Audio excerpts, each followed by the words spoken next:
Well, hi again, everybody, and welcome to another episode. This is 100 Yards of Football, and it's the sports page with Bob Case. Bob and I have decided over the past couple of months that we've had some great, unique players that have been on. And just the other day, Bob says, Harper, I've got a guy that we have to have on. I don't care when it is, I don't care how it works out, but we're going to have Todd Hewitt. He's been an equipment manager and been a part of the business his whole entire life. His father was a part of it. We need to have him on. I said, okay. And then he says, all right, now let me tell you why we need to have him on for more reasons than this, what I just told you. I go, no, Bob, it's good. We're going to have, no, you've got to understand, we're going to have Todd on, and we need to talk about some of the great stories and the people and the experiences he's been a part of. I go, Bob, what part of, yes, do you not understand? So I'm looking forward to it. Anybody who's ever played any kind of sports at all knows the most important guy anywhere is the equipment guy, the guy that hands out your uniform, your gear, your shoes, everything that's a part of athletics is in one way, shape, or form a part of being an equipment manager. I know because I was one for 2 years in high school before I ended up playing. So I get it. This is going to be a great interview. And Bob, thank you so much for inviting Todd to be a part of the show today with us. It's my honor to be with both you guys. And Todd is always I've known Todd since he was 8 years old when he was working for his dad in the Los Angeles Rams locker room and in the Coliseum days. And he was around. I mean, if you just thought about the players that he has been around, just Rams. I mean, the fearsome foursome, and he knew all these guys. He was hanging out with them. The players loved Todd. He wasn't just I remember Nolan Cromwell jogging with him. I remember Dennis Hara, the best man at his wedding. I mean, these guys loved Todd. And his father might be one of the most loved people. Don Hewitt was a legend and a class act and one of the greatest characters I ever knew in my whole life. I mean, just loved Don. And the players loved him. As I said to you earlier on, they called him Mr. Hewitt. They didn't say, hey, go get my jockstrap or go get this. They treated him like a coach. He was just like a coach, only he was an equipment manager.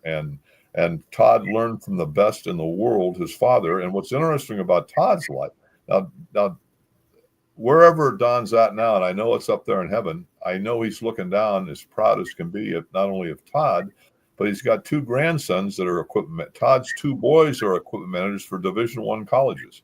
Wow. So, I mean, it just goes on and on and on, the Hewitt legacy. And, Todd was a great baseball player. He knows baseball like you, Harper. He's a huge baseball guy, and he knows football as well as anybody I've ever. I always said you could have a Hall of Fame football player on here. You're going to learn more right here because he's been around for everybody. He worked the Pro Bowl all the years in LA for Walter Payton, for Jim Brown, he's been around all these guys, all of them. So it's like, he can tell you stories about, how Walter Payton only wore a Wilson helmet and how his helmet was missing one time. And how we'll talk about Isaiah Robertson, who his helmet was missing out of the Ram locker room. And Don Hewitt got a call from the highway patrolman saying, I just saw some black guy driving down the 405 on a motorcycle with a Ram helmet on. So, I mean, it goes on and on and on. The stories that he will tell you that are the ones we can talk about are hilarious. So I can't wait to hear Todd go, and you and Todd go at it, and I'll remind him of some of the things that he may forget. But it was just I love Todd. I love his family. I love his sons. I loved his dad. Was one of my all-time favorite people in the world. So I can't wait to hear what's going to happen today. Well, welcome to the show, Todd. Well, thank you. That's hard to follow that one. So no kidding. It's like being on Johnny Carson, and you got to follow either the animal act or the kid that came out and just killed it. And then, okay, thank you, there. And then, you got big shoes to fill, but you had big shoes to fill. Tell us a little bit about your dad, for those that may not know. And Bob kind of filled in about, that aspect of his life and being an equipment manager. What did that mean to you as a young kid? Well, and when he got the job with the Rams, he was at USC for a year prior to that, and he got the job with the Rams. And so, he comes home, I've just been hired by the Rams, and I'll start working for him. So it was like, well, you're going to go with me Sunday to the game. And I helped him at USC in the Rose Bowl one year in 1966 when they played Bob Greasy and Purdue. And, very little. I mean, 6 years old, almost 6 or 7 at the time, and helped him there. But he got the job of the Rams, and so I was like, oh, I get to go down and meet all my heroes and my Roman Gabriel and Merlin Olsen and Deacon Jones and Jackson, all these guys I have been watching on TV. So I get to go down and help them. So my first game, I go down and help them. We unpack on a Saturday at the Coliseum, set everything up, and go home. And he tells me, "Oh, we're going to leave, at 5:30 in the morning the next day." Well, I was up by 5, ready to go. I get to meet all these guys, and so I go in there, and so I'm walking around. I see all these players, and they all start smoking and having a Coke, and I'm just, kind of blew my fantasy. Hold on there, Todd, real quick. There's no player getting up at 5 in the morning. There's no way. That's not going to happen. You were up at 5. We were there to get down there, set everything up, have everything ready, start strolling in. And so I just remember Jack Snow coming over, and Jack Snow's pregame meal was a pack of Pall Malls and 4 Cokes. That was his pregame meal. And I was just like in awe. I was like, stunned, but it was one of those things where then my dad told me, now when they go out to pregame, what you need to do is go around the locker room and empty all the ashtrays. And I'm like, okay, so I'm to go around the locker room, empty all the ashtrays. And then, but that was just, there was no Gatorade then. There was no, energy, anything like that. It was just basically, whatever it took them to get ready to play. And that was my first experience being at a Ram game was 1967, and doing that. So that was one of my first jobs, and I was a water boy on the sidelines during the game. Oddly enough, isn't 67 the year of the first Super Bowl in Los Angeles? There's a picture of Lenny Dawson, the quarterback for the Kansas City Chiefs. Somehow or another, someone had opened the door, and he was able to take a picture. Lenny's got a Marlboro Red and a can of Fresca down below him. Just the breakfast of champions back in those days, right? It was one of those things. Those guys just knew what they had to do to get ready to play, or the nervousness or whatever it was, and that's what they did. It was really, I mean, back in those days, you had coaches that smoked on the sidelines during the game. You could have pictures of Norm Van Brocklin and other coaches, having a cigarette on the sideline. It was just, a different era, of course. But that was my first experience of, being down in the locker room. Now, was that part of, I would imagine as a young 8 or 6 or 10-year-old, every now and then you had to go get a pack of smokes or a can of Copenhagen, because it was in the back portion of the equipment room at one point or another. There was a sleeve of Copenhagen or Skoal or whatever, right? We used to get, before the season, would get a huge box of Red Man, a huge box of Levi Garrett, and then every week U.S. Tobacco would send 3 rolls of Skoal, 3 rolls long cut, and 3 Skoal rolls of Copenhagen, and they were there, and it was just for the players to come in and have and take and things like that. Yeah, I mean, at one time, my dad, when Jack Youngblood, he used to chew during practice. He'd have a straw of Red Man, and my dad sewed up a pocket on his practice pants so he could put his Red Man in the pocket of his practice pants so he could take it out and chew it and things like that. So it's called what is it? The necessity is the mother of invention, and your dad was able to. And Bob, don't you sly away from here. I'm sure you had a very interesting scenario from the baseball perspective of maybe the mixture of some gum, but there's chew all over the place back when you were just a young buck. Red Man, Beech Nut, cases of it. Red Man and Beech Nut all over the place. And cigarettes, I had 40 different brands of Pall Mall, Marlboro, Cool, Winston, Salem, all the cigarettes, the Camel regulars, Pall Mall. Don't forget the Camel filterless. My gosh, can you believe? But every kid today would go, "What on earth? That sounds like it's just a cancer-ridden locker." That's the way that the American culture was. 3 out of 4 people, 3 or 4 adults were smoking back in those days. I remember as a kid going into a room and you had like the elegant ashtrays on a stand and things like that, and people had the cigarettes like in a box or something, and when you walked in to the adult, they'd, "Oh, would you like a cigarette?" Yeah, and they open it up and just have it. So now if you smoke today, you're like a skunk at a church picnic. Yeah, you are. Yeah, there it is. Yeah, right in the middle of it. Yeah, nowadays with all the nutritionalists and chefs they have in locker rooms after the games and before the games and during the week of practice and things like that, it's the game has definitely changed. Probably for the better. But that's just what it was when I was growing up. It was like that was one of my first jobs. So hey, Harper, I got before I forget, I want to remind you to ask Todd this story. I asked Todd yesterday. We talked for a while on the phone. I said, Todd, I watched the Tampa Bay Buck game yesterday, and I watched the Rams, and I watched then the Chargers, and all these offensive linemen, they're playing two backups. They've lost the starting tackles, they've lost the starting guard, and I said, I never remember Dennis Hara or any of these guys ever, Charlie Cowan or any of these guys ever being hurt. Tell them what you told me, Todd. I thought it was very, very interesting. Well, I think that there was injuries. I think a lot of times the players played through the injuries, and I remember as a kid walking in one time through the training room, and a guy was up on the table getting his knee taped, and he's getting his right knee taped, and one of the other players goes, I thought your left knee was your bad one. He goes, yeah, it is, but I don't want them to go after my bad one. I'm going to tape my good one, so if they go after it, they're going after my good knee. They're not going to go after my bad knee. But I think what happens nowadays with the way that they practice, I think it's hard for especially the offensive and defensive linemen to get adjusted to game speed because they don't wear enough pads during practice. We wore practice. I mean, when Coach Vermeil was with us, his first 2 years, we wore pads morning and afternoon in training camp, full gear, from 9 to 11:30 and from 3 to 6 every afternoon, two a day. The players kept saying, hey, we tell Coach we have shorts we can wear for practice. And Coach was like, we don't play in shorts, so why are we going to practice in shorts? We're going to practice the way we play. And they went out in full gear and hit both practices and things like that. And I just think it's hard to emulate game speed when you're not in shoulder pads. I think it's really hard to do. I think it's just a very tough thing to do. And so, it's like one of those things like a guy who doesn't run and then all of a sudden decides to run a 100-meter dash. Well, there's a good chance you're going to pull something because you haven't been training to do that. And I think the same thing happens in football when you only have X amount of days because of the collective bargaining agreement to wear helmets and shoulder pads and hit.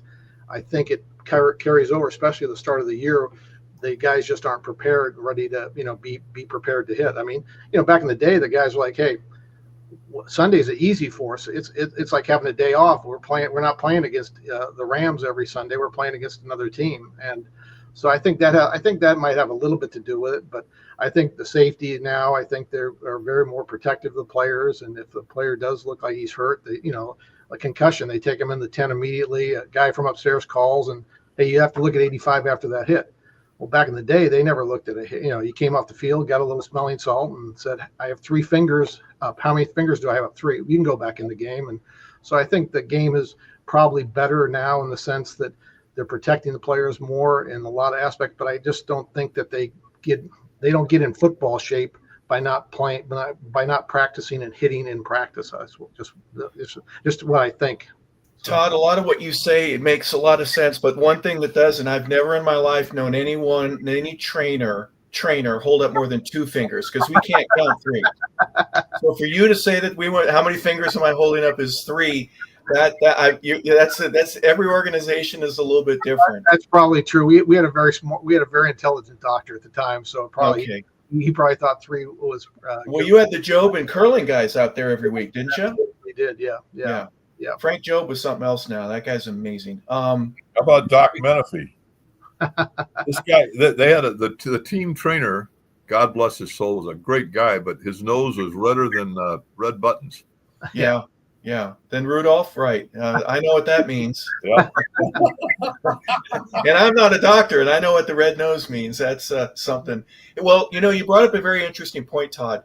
Where Bart Starr, where Forrest Gregg, where John Mackey, Paul Hornung would all say practice with the Packers was harder than the games because we did 27G until he felt right. The old man felt right. And you had to do it. And then everyone on defense knew it was coming. You still had to get 6 yards out of that thing. There are aspects of the way that the guys, because of the collective bargaining agreement and just the way coaches are right now, and the players have a little bit of power. Well, what are we doing this for? So we're not doing it as much. Is that anything that you might think be contributing to the injuries as well? I think so. I think it does. I think it has a little bit to do with it. I mean, it's one of those things. And I mean, you're playing football. There's always a chance of injury because Sure. of what, the game that you decided to play there. I mean, it's a violent sport, and guys are bigger, stronger, faster. When I first started, offensive lineman, if you had a 275, 200-pound offensive lineman, he was considered gigantic. The starting center for the Rams, when I started, Kenny Iman weighed 235, 240 pounds. A 275-pound guy would be too big, right? Too big. Couldn't move. And so I think the game has changed too, where you have you have linebackers that are 240 pounds running a 4.4, 540, and just just basic, a movable object and the force. And so I think you have a better, and they've taken a lot of that out of the game by, not letting you lead with your head and things like that. But there's still a chance. But to me, we'd have guys that would be like the first 3 or 4 days in camp, they would just be sore from the hitting aspect of it, not just, because it's something you don't do. And then all of a sudden, nowadays they don't hit at all, and then all of a sudden you're supposed to rev it up on Sunday and do it. I just think it's I think there's just a better chance of injuries because of that. Another interesting way of looking at this, I asked one of my college teammates, his name is Tom Thinnell. He was coaching. He coached for almost 40 years after he was done, and this is about 10 years ago. And I said, we had a nickname for him, but I said, Tom, Achilles and hamstring pulls and some of these oblique injuries that you read about, why do you think that is? He goes, I'll tell you exactly why. Every one of these kids now has a private trainer, and they're going to do individual motion, fast twitch muscle fiber stuff that isn't necessarily football related. He said power cleans, bench, incline, and deadlifts. That's what, and maybe hip sled. Those are the only exercises you need to play football. You got to be big, you got to be strong, you got to be explosive, and those are exercises that do that. This high knee, some stuff that guys are doing, you're training to be quicker, but that doesn't necessarily, you're training to be stronger. There's a difference, and I'm being very meticulous with this. Any truth to that, at least in your opinion? Obviously, Todd, you, and then Bob, if you have any kick in with that too. I think so. I know that when I went to SC, one year we were we were having a lot of shoulder issues, shoulder issues, and at the time the coach came and goes, well, do we not have the right shoulder pads? We have the right shoulder pads. I said, it's just that these guys they're not developing their traps enough. They're not developing where they're hitting. And, they're hitting it. When you got to a run drill, your offensive lineman hit 10 times or 12 times in a row. Yeah. In a game, you might have a 3-play drive, and that's it. And even if you have a 10-play drive, you may only run the ball 4 or 5 times. You're throwing it, so you're not doing it. I said, they're just not developed enough. And I said, we're just not, I think we're not lifting the proper way. We're doing a lot of fast twitch fiber stuff to make them big, but we're not getting big bodies. And then once we changed the lifting protocol, like a year later, we didn't have any issue. We didn't have the issues we had the prior year because of the fact is, and I don't know if that had much to do with it, but it was definitely a problem that it was just they just weren't, they weren't strong enough to play the game that they had to play, or, physical, when you were trying to be very physical on a Saturday afternoon, you just didn't, they didn't have that ability. There's always a training philosophy. I got to get stronger also, but I also got to work on my weaknesses, don't I? I need to strengthen those. And if you're not doing enough shoulder, or a lot of guys, my head hurts or whatever, work your neck more, work your traps more, do the things to develop. You don't have to look like Fred Flintstone where you have this giant muscle from your ear to your shoulder, but there are ways for you to strengthen certain areas and reduce the amount of injuries. That's true. No question about it. So, like I said, I think there's a lot of factors probably involved in it, but I just think one is they just a lot of the stuff they do, they don't train for. They're training, but they're not training for specific things in football. Yeah. Or they're neglecting some of the things that used to help protect them from injuries because they're doing something else. All of that combined is, guess what, Todd, when you write the book, I'd be interested. I'll want to read the first couple of pages. Okay. I'll probably learn something. Well, tell me something else that I can learn about you. You were a baseball guy growing up, right? Yeah, played baseball all through high school, all through college. Went to University of California, Riverside on a baseball scholarship. Played there, and then when I got out, decided I was going to go to law school. To be honest with you, and the Rams talked me into working the season, and I said, "Yeah, I'll work the season." Before you get to the Rams, talk a little bit about baseball. Did you get recruited to go to UC Riverside? Was that the first or the last choice? Tell us a little bit more about the baseball side. No, out of high school. After high school, I went to junior college. I played at Long Beach City College in Long Beach, California. Okay. One of my friends in high school and a friend of mine, Greg Harris, who played in the major leagues for a long time. Matter of fact, he had the glove made where he threw right-handed and had the glove where he could flip it and then throw left-handed. Oh wow! Okay. Yeah. He played for the Red Sox. He bounced around, played for a bunch of, but him and I both went to Long Beach City to play there. And when I was a sophomore, we won the state championship of California that year, and then got recruited by a few schools and just decided that Riverside was a good fit. They had a brand new. What position did you play, Todd? What position? I played third base. Okay. Third base. So yeah. So went there and played there 2 years. Enjoyed it immensely. Got my degree and then just decided that I probably could have played in the minors, but wasn't good enough to probably. I could do something in the minors, but it was just like, okay, it's time to move on with my life, and decided I was going to go to law school, and it didn't work out. I started working for the Rams, and after the first season, they asked me if I'd stay on for the second year, and so 1 turned to 2, two turned to 4, but loved baseball. Matter of fact, I was able to coach my kids in baseball, and then when my oldest one went to St. John Vianney in St. Louis, we were living in St. Louis, the head baseball coach, who's Steve Beezer, who played for the Expos and played. Matter of fact, his claim to fame, he was in the Vladimir Guerrero trade. So he got traded when Guerrero he was in the trade.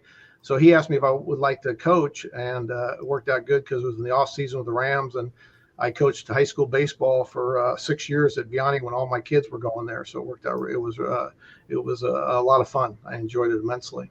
Yeah, and did you ever catch yourself saying in the back of your mind, I'm never going to say what that coach blah, blah, blah said because I couldn't stand it. But then when you get in front of other kids, you get it and you go, hey, that was actually pretty good advice. And you ever quote yourself saying some stuff to some of the kids, hey, your footwork, you got to do on this. Was there any of that for you? Yeah, I definitely used some of the things, but my biggest thing when I was coaching, especially the kids that I coached, and I had a travel team, and I just said, and I always tell the parents, I said, remember one thing, the umpire didn't say work ball, he says play ball. This is still a game, and I don't want to hear from you, in the stands. Don't, if the ball goes between your son's legs, don't get on him. He knows what he did wrong, and I was very, I always thought that was important. I was and made a big deal about not, and I would tell him, I said, hey, there's 3 things we're going to do. We're going to play hard, we're going to hustle, and we're going to swing the bat. Because if you can hit, you can have 2 left feet, they'll find a place for you to play. And we did that as a team. We always hit very well. And but I always told them, I said, for 2 hours, you're going to come out here and hustle because, everybody tells you, don't run in the hallway, don't run here, don't run here. Well, guess what? You're going to run for the next 2 hours out here. That's right. And matter of fact, I still in St. Louis when the UFL plays, I still get kids coming down who I coached and Mr. Coach Hewitt, and they're yelling from the stands and things like that. So it was a lot of fun, and I still enjoy baseball. I probably if I would have done anything, I probably would have enjoyed coaching baseball, to be honest with you. It reminds me of a great line that I heard many years ago about what's the greatest thing about Little League Baseball?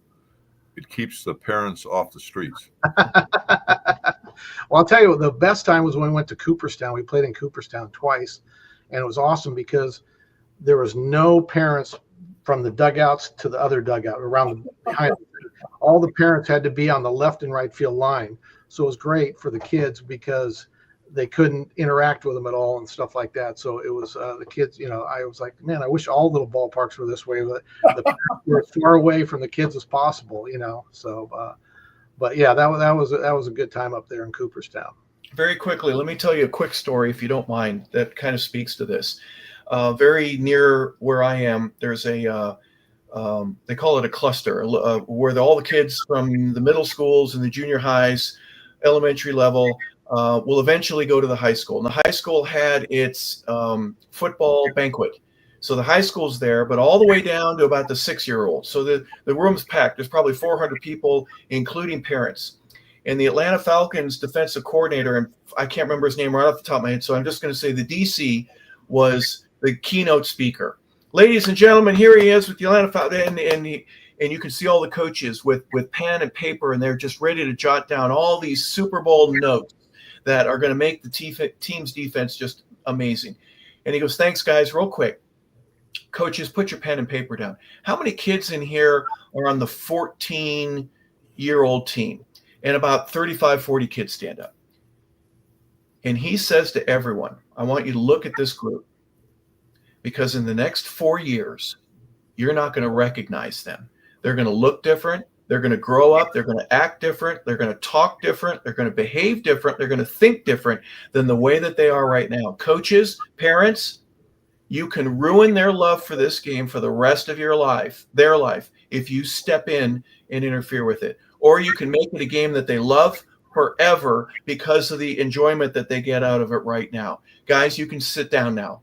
Okay, coaches, pick up your stuff. But what an amazing message just to send to some of these kids. Remind them that it's hard. Yeah. Don't get me wrong, it's hard, but you got to have fun, and you will enjoy it and learn something. You will glean something from it for the rest of your life if it's done right. I always told the parents in the first team meeting that we had, and I'd say, this is about this is about your boys, not about me. It's not about you. It's about your boys. And I said, if I do my job right, I said, there's a chance some of these are going to play high school, some may be college, one may get drafted, but you'll never know. But if I do my job right, what I want to do is that when they become parents, they say, you know what, I had such a great time with Mr. Hewitt coaching. I'd like to coach my son. And if I said, if I do that, then I've done a great job with your kids. That's probably the kindest compliment you can get from any of these kids that you have coached 5, 10, 20 years down the road. Hey, coach, because of you, I really love the game and respect it and want to let others do the very same. That's basically one of the reasons why you coach in the first place, right, Todd? Well, yeah, there is. That is. I mean, there's 3 kids that in the St. Louis area that I coach, and they're all high school baseball coaches now. And I even talk to them, and I go, Miss Hugh, Coach, I still use a lot of stuff you taught me. I still use it, at the varsity level now, coaching what I'm doing here and stuff like that. And I said, the one thing I learned that we worked hard, but you always made it fun. And that was, I always thought that was the thing that, it goes every day. I look forward to going to practice because you were going to change and do something different. And we're going to always have a good time doing it, but we were going to be very, very good at what we did. We're going to be fundamentally sound. And so, but yeah, that's if you do that, I think, you've done you've done it. And I had a great time doing it. I mean, my boys still talk about, remember when we were in Oklahoma City and we won the game, you said you'd take us to Hooters and we won, you had to take us to Hooters. I mean, yeah, I remember that. So yeah. You take a bunch of 14-year-old kids to Hooters. That's, but yeah, I had a great time doing that after I got done playing. Yeah. A lot of great stories like that. And sometimes when you're working, right, from your early days when you're playing at UC Riverside and then obviously working for the Rams and other organizations, there are different coaches, there are different general managers and owners that allow for or don't allow for a certain amount of fun. Describe what that's like for you, because you're kind of Switzerland. You got to be neutral to all of it. You still got to do your job. Yeah. You have to be. I mean, I've had coaches that are, great coach. Dick Vermeil, John Robinson, were 2 of my, Mike Martz, one of my dear close friends, and great guys. And you have other coaches that you're just like, okay. I mean, I remember going to see Scott Linehan one time when he was a coach, and him and I were I kind of told him, I said, Coach, I said, yeah, Mike and I were really good friends, but, I work for the Rams and I work for you. Whatever you need, I'm going to do. I'm here for you. And after that, we had a better relationship, a much better relationship. But I think it's just one of those things where, yeah, you have to I mean, I've talked to equipment guys and I remember my son got the job at Fresno State with Jeff Tedford because Tedford came into the equipment manager and says, okay, I want a bag of QB balls. I want a bag of wide receiver balls, and I want a bag for practice. I want a bag that says RB, 6 balls for the running backs and all this. And the guy goes, well, we don't do that here. I mean, it's not what just because it was something that has been done for a long time, it's probably not right anyways. And if he wants it, you do what he wants. And so then that's when Coach Tedford called me and goes, hey, I need an equipment manager. You got one? Wow. And I go, yeah, I'd recommend my son. And he hired him and he went to Fresno State to work for Jeff Tedford. So it's one of those things you have to do whatever the organization or the head coach wants. And if you're not willing to do that, you're going to probably be in trouble. Let me interject a story here. One day, I told Todd this, but I'm telling you, Harper, and your audience. One day, I'm at the Pasadena Quarterback, so we'd have luncheons it's been around since 1947, but I'm having lunch there with, guess who? Mike Martz is sitting at the table. And I said, Coach, I just want to tell you that Don and Todd Hewitt have been lifetime friends of mine. And he said, may God strike me dead. He said, Bob, Todd Hewitt is as much responsible for winning the Super Bowl as any player on that team. He said he was, without a doubt, the best equipment manager I ever saw.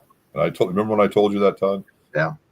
And I thought, wow, and that was not, just he and I having lunch. He told me that, and I will never forget. What a class act that guy is, too, by the way.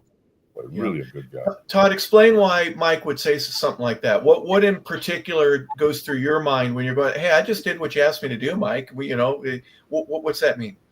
I think it's just one of those things where Mike, a lot of coaches, they'll say, hey, I want to get this done. And some guys will, oh, yeah, we'll get it going. Well, if Mike asked me to do something, it was probably going to be done by the next morning, or have it done or ordered or whatever. And I think with Mike, too, and he knew that I did the same thing with the players. If the players asked for something, it was done immediately. It wasn't something I'd say, okay, I'll get to it, down the road kind of deal. And just like when we went to Atlanta to play in the Super Bowl, we're loading the truck after now in those days, we didn't have a week off. It was, you played on Sunday, won the NFC Championship, and you're playing the next Sunday in the Super Bowl. Yeah. And so, by the way, you've got to move everything that you've had. Were you at Georgia Tech at that time, or were you up at the Falcons facility? We went to the Falcons. We were up at Sewanee. Up at Sewanee. So we go down for the game, but we're loading the truck. I had said, let's bring the truck in a day early before we played, because we were playing the Sunday afternoon game or the evening game in the NFC Championship against Tampa Bay. So I said, we're going to load stuff ahead of time just to have all our practice. So it's a lot easier after the game if we win the game.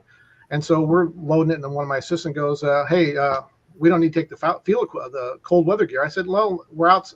I said, we're at Falcons facility. Let's just take it along just to have it. You never know, It's January. It could be cold. Yeah, absolutely. Right. And so we took it all along and we got down there and they had an ice storm where we were on our Wednesday practice at Sewanee. It was probably like 25 degrees. Yep. And the players came out and they had, their thermals in their lockers already. Coaches had their parkas, everything like that. I had even gone out that morning and bought rented 4 torpedoes, the big blowers on the sideline.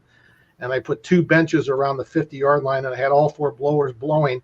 So when the offense was not practicing, they could go over and sit in the warmth and not be standing out in the cold kind of deal.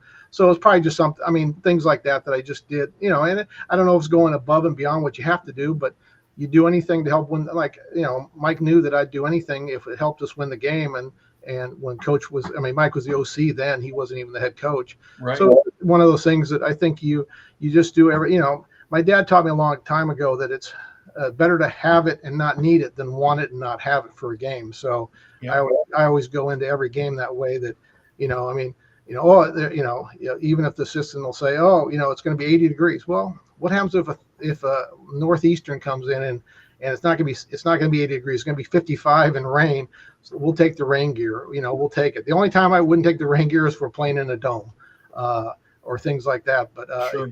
Anytime you go outside, I'd take it along. Just, even if the weather says it's going to be 80 degrees and clear, I mean, if it's not for some reason, you're in trouble then. So, it's just one of those things, so that's probably why Mike would say something like that, because he knew how he just handled how, taking care of the equipment and taking care of the players and things like that. Like the 1 year, the 2 years later, we go to the Super Bowl, and Nike was bringing a gorgeous bag down for the players that had Nike contracts. And Mike's like, I don't think this is fair. We've worked this hard. And they bring down these 30 bags to the players that had shoe contracts with Nike. And it was a Super Bowl warm up and a Super Bowl Letterman's jacket. And he's like, tell them if they can't do it for everybody on the team, then I don't want to get it. So I talked to Nike, and they brought down, they took care of the whole 53-man roster on the gear. So, because he was like, he didn't want to have, especially going into the game, having, well, why'd he get that and I didn't get that kind of deal. So he was always pretty adamant about making sure that everybody got taken care of stuff like that. And for people who don't recognize this, back in those days, Nike could only have 30 guys per team, and then you had to have a Reebok and then an Apex. Remember the old Apex shoe? Yep. So for him to think outside the box like that, and I was going to ask you the very same question. What part of the Radar O'Reilly of you, and you know what I mean with MASH, and those who don't recognize, Radar O'Reilly was this character in a show called MASH that knew before Colonel Blake said something what Colonel Blake was going to ask him for. Well, you got to do that, right? Was that something you had, or is that something that you need to learn how to develop? I think I developed it from watching my dad, because my dad always had an answer every time a coach asked him something. He always had an answer for what was going on. I mean, there's a great story with Mike. We're playing a preseason game in Buffalo, and this is on AstroTurf, of course. Yeah, old AstroTurf, the carpet, and so and in those days, especially on AstroTurf, the players would wear. If it was a dry turf, they'd wear almost like a flat bottom, almost like a tennis shoe. They didn't have much. We called them the basketball bottom shoes. It didn't have the little. No. Go ahead. Go. Yeah. So they're all wearing that, and so they go out for pregame, and I had rain shoes. Everybody had rain shoes in their locker. They had the nub bottoms, and they also had the flat bottoms. So they go out for pregame, and it starts. We get a thunderstorm in Buffalo. It's preseason. It's hot, and all of a sudden it starts raining, and guys are slipping all over the place. And it's like our third preseason game or something like that. So we still have 90 guys or whatever. So my assistant comes up and he's like, "Oh, coach just chewed my butt out. He's going crazy. He's going to come up and da-da-da." And I'm like, "Okay, I'll take care of it." So as Mike comes around, he's fuming because guys were slipping in, that we weren't catching the ball and stuff like that. So he goes, "Todd," and I go, "Coach, guys have been slipping really bad because they're in the wrong shoe. Oh, they have the real shoe in their locker. We're going to switch them all right now. They'll be great for the game. We'll be in good shape. Okay. Okay, great. Thanks." And he shook my hand, and my assistant goes, "What the hell's going on here?" And I said, "Well, because I know how to talk to Mike, and I know what he was going to ask, and we took care of it. And we switched them all. And the last few guys, we were switching right before kickoff on the sideline, but we got them all switched over to their shoes and never had an issue, in the game kind of deal." So, yeah. But Mike was that way. We played in Seattle one time, and Marshall Faulk took a handoff and ran through the line, and he probably was just going to break for a long run, and a guy tripped him up. We're playing on the new field turf at Washington Stadium, because that's when the King Dome was down and before they built the new stadium. And he goes down face first and comes up with pellets in his eyes. Yeah. So he comes off the field, and the trainers are trying to and Mike turns to me and goes, "We got to put shields on every player." I'm like, "Mike, first of all, I don't even know if I have 53 extra shields with me." But, I said, and I went, "Mike, the only guys are going to probably want them are guys that have a chance to go down. Offensive and defensive linemen aren't going to go face first into the turf because they're not going to be moving." I said, "I'll take care of it. We'll have to take care of it." "Okay, great. And so, but it was just one of those things that, his first reaction is, "We're going to put it on everybody." Well, first of all, by the time we put on everybody, the game might be over, kind of deal. But I said, "We'll take care of the guys that are going to need it. The quarterback's not going to need it.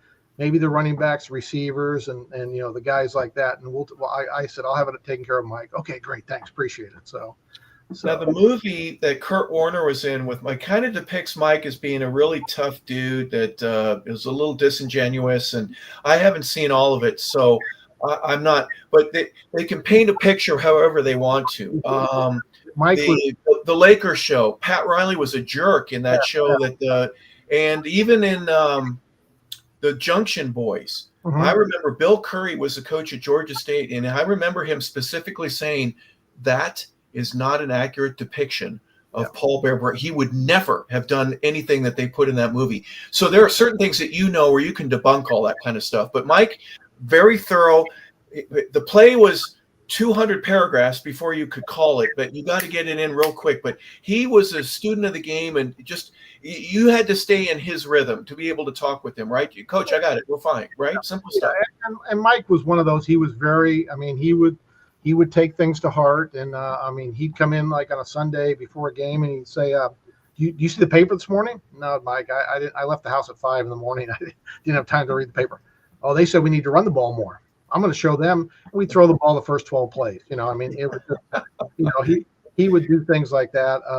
But he was one of those guys. And now I would have hate to be a quarterback for him because he basically took a quarterback and broke him down. We had a kid we drafted out of University of Missouri.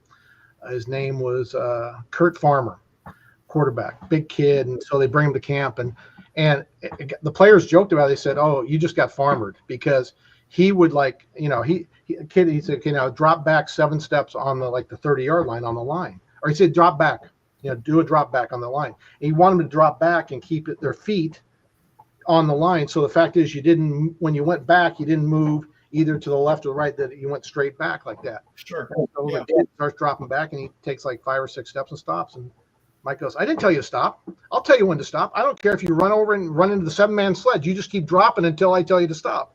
And so, but he would just, like, you know, "Why are you throwing the ball there?" You know, da da da da. And he would get on, and he'd get on all the quarterbacks the same. He had no. But the one year, this kid, and every time Mike would raise his voice, he looked like a dog that just had been whooped like 10 times. He almost cowed down, and everybody, the players, but he just got farmered again. But that's just but you listen, like, I'd be on the headsets when Mike would call a play, and he'd call a play like, "Let's go 585 F post swing and hit Isaac on the 5 route." Next play, and he hit, you know, but the next play you go like, "Let's go 987 wide post, and Torian got the ball in a bit, so let's throw the ball to Tor." I mean, it was like he's playing a chess game almost when he was calling the plays. It was pretty amazing. And you tell the quarterback, "Oh, yeah, they're going too deep, cover 2. Let's just go wide sail, and we'll hit the tight end here." And that's how he called the play. It was pretty amazing, really. It really was. Yeah, the part about getting farmered and all that kind of stuff, I'm not there, so you help me. I think part of the way that Mike coaches, I don't know how you're thinking, so you better tell me. So when I ask you, why'd you throw it over there? It's not that it's wrong. I just want to know why you're doing that. Yeah. Because I checked this and this wasn't there, and then I went to this. Yeah. And even if it's semi-wrong, I want to know what you're doing. And some guys think that in fear, they think, "Oh, I'm going to get in trouble because I threw it to the wrong guy." When I didn't. But the coach has to know this. And is that part of the relationship that he was able to have? I think so. I think that's why Kurt would be like, "Well, I threw it there because of this," or, you know, I saw the will leave, and that's why I threw it there. And okay, and Mike could be fine with it and stuff like that kind of deal. Or Kurt might also say, "Because he was open, Mike, doggone it, I want to get him because he's open." And that's the right answer too. I mean, all the players are going, "Yeah, I see it. You see it." Go ahead, Bob. I know you want to cut in. Oh no, I was just thinking about when I'm looking at Todd here. I'm looking at that thick head of hair he has, and his dad had a thick head of hair. And I was just thinking about his dad was always he's a guy that could gain 30 or lose 30 quicker than anybody. He'd eat all this crap, he'd get fat, and then I'd go in the locker rooms, and he'd be sitting in he had a little chair he'd sit in. Todd knows where it is, right by the entrance there. And he'd be eating cottage cheese, and then he would lose 30 pounds. I mean, the guy was amazing. He had a tremendous sweet tooth. He loved sweet. But one of the great things about him was he was such a character. And I'm going to see, Todd was real quiet. For years, Todd didn't say much around the locker rooms, and we've talked about it before because he said that he kept his ears open, his mouth shut. But Don, you know, he would say some of the. I'll give you an example. There was a defensive back for the Rams, the LA Rams, named Pat Thomas. Yeah. And Pat Thomas told Don Hewitt one day, he says, he was really trying to say, "You're a jerk, Don," but this is what he said. He goes, "You know, Todd is such a nice boy. He's such a nice guy. He's just the nicest guy in the world. And you know what Don said? He said, well, I'm a lot older than Todd. And in the course of that time, all those years, I've seen a lot more assholes than him. The funny thing about that, later Pat Thomas goes on to coach, and he's coaching with the Buffalo Bills, and a lot of time, especially what happened was when I started working full time for him, a lot of the players would come to me because my dad would be busy, like, hey, I need a new pair of shoes, or okay, yeah, no problem, or they'd come to me because a lot of times my dad would say, well, you got a new pair last week, why you need another pair of shoes, kind of deal, because he had come from the era when they basically got a pair of game shoes and a pair of practice shoes, and that's what you got for the year. That's all you got. Yeah, and that's what you got. And so we're walking out the tunnel in Buffalo at the old Rich Stadium, and the stadium was, both teams' locker rooms were right across from each other, the tunnel, and you walk out. So we're walking out, and he's walking out, and so he sees us and comes over and gives us a hi and says hi to us, and he goes to my dad. He goes, hey Don, where I told you that that you told me you met a lot more assholes than Todd did? He goes, that's true. Over the last 10 years, I met a lot more. So he knew what my dad was talking about after being in the league 10 years, working as a coach in the league. So so he knew what my dad was saying. So here's another great one. They had the Hall of Fame lineman Jackie Slater. Todd knows the story. Todd was going around at the end of, or Don was going around at the end to get the clubhouse dues, and he was the only guy in the team that hadn't paid his clubhouse dues. And so Todd says to Jackie, hey, Jackie, you haven't played? He says, I talked to my wife, Annie, and we decided to give the money to the church. And Todd said, that's great. He says, Jackie, he says, the next time you need your bags packed, call the effing church to pack them, and walked away. That's the kind of character Don Hewitt was. I mean, he was really. And Jackie was really good. He was a rookie at that time, and for the next 20 years, he paid his clubhouse. Yeah. and we did a lot of things, but like we taped their shoulder pads, put the carpet tape on so they wouldn't be grabbed and things like that. So we did a lot of things that you don't have to do. But like I said, the clubhouse dues are mostly for the auxiliary guys that help you out, the assistants and the guys that work on the weekends, and to give them a little extra because they don't make hardly anything for doing what they do throughout the season. Yeah. My relationship with Rusty in Philadelphia kind of changed a little bit when I had a pair of socks and they had a hole in them, in the heel, and there's a giant hole. And I go, hey, Rusty, can I get I'm the only one there. There's this little metal stainless steel counter, right? It's clean as a whistle. And I put the socks down. I go, Rusty, I got a pair of socks that I need from you. Can you get me a new pair? And he says, what the hell's wrong with these? And he holds them up. And he can see there's a hole. It's this big in the sock. And he puts it down and he looks at me and he takes a deep breath. And then he rolls his eyes. I go, I'm changing out. They got a hole. I just change them out. And he goes back and he takes the sweet time and he comes back and he tosses me a pair of brand new. And it doesn't cost him a penny, right? The league has these pro-line socks and everything else. And he says, do you need anything else? As if to get me out of there. I go, no, I'm sure going to remember this. So on Clubhouse Tuesday, thank you. And he never once said another word to me. It was all good. It's like, I get it. You get it. You can make this hard or you can make it easy. I'm just asking for a pair of socks. That's all I need. We had a player traded to the Eagles when Rusty was there. And so he calls me one day and goes, hey, can you do me a favor? I go, what? Can you send me like a dozen pair of socks and some Van Hewitts? And now, the Van Hewitts were basically, they were a gray T-shirt and a gray pair of shorts, and a lot of the players would wear the gray T-shirt out, after practice and stuff. It was just a plain, didn't say anything on it, just a plain gray T-shirt. Yeah. But he goes, can you send me like 3? And they called them Van Hewitts because like Van Heusen, the shirt. So they called them Van Hewitts. So he said, he goes, it's hard to get anything from Rusty. Can you send me like a dozen pair of socks and like 3 Van Hewitts in the mail so I have something to wear for the rest of the year? I'm like, yeah, I'll get them in the mail to you. So, I don't know what his deal was with the owner. What was his name? The owner that he bought the team for $85 million in '85, and he sold the team for $185 million in '95. Norman Brayman was, and I think he had a deal with Norman. Said, "I'm going to save you a ton of money because I'm not going to give anything away." Right. And so all these companies are selling gear, and they want the pros to wear it, and we'll give you 10 boxes of it. Just give it to your players. And he would charge us for stuff like those little bike shorts that the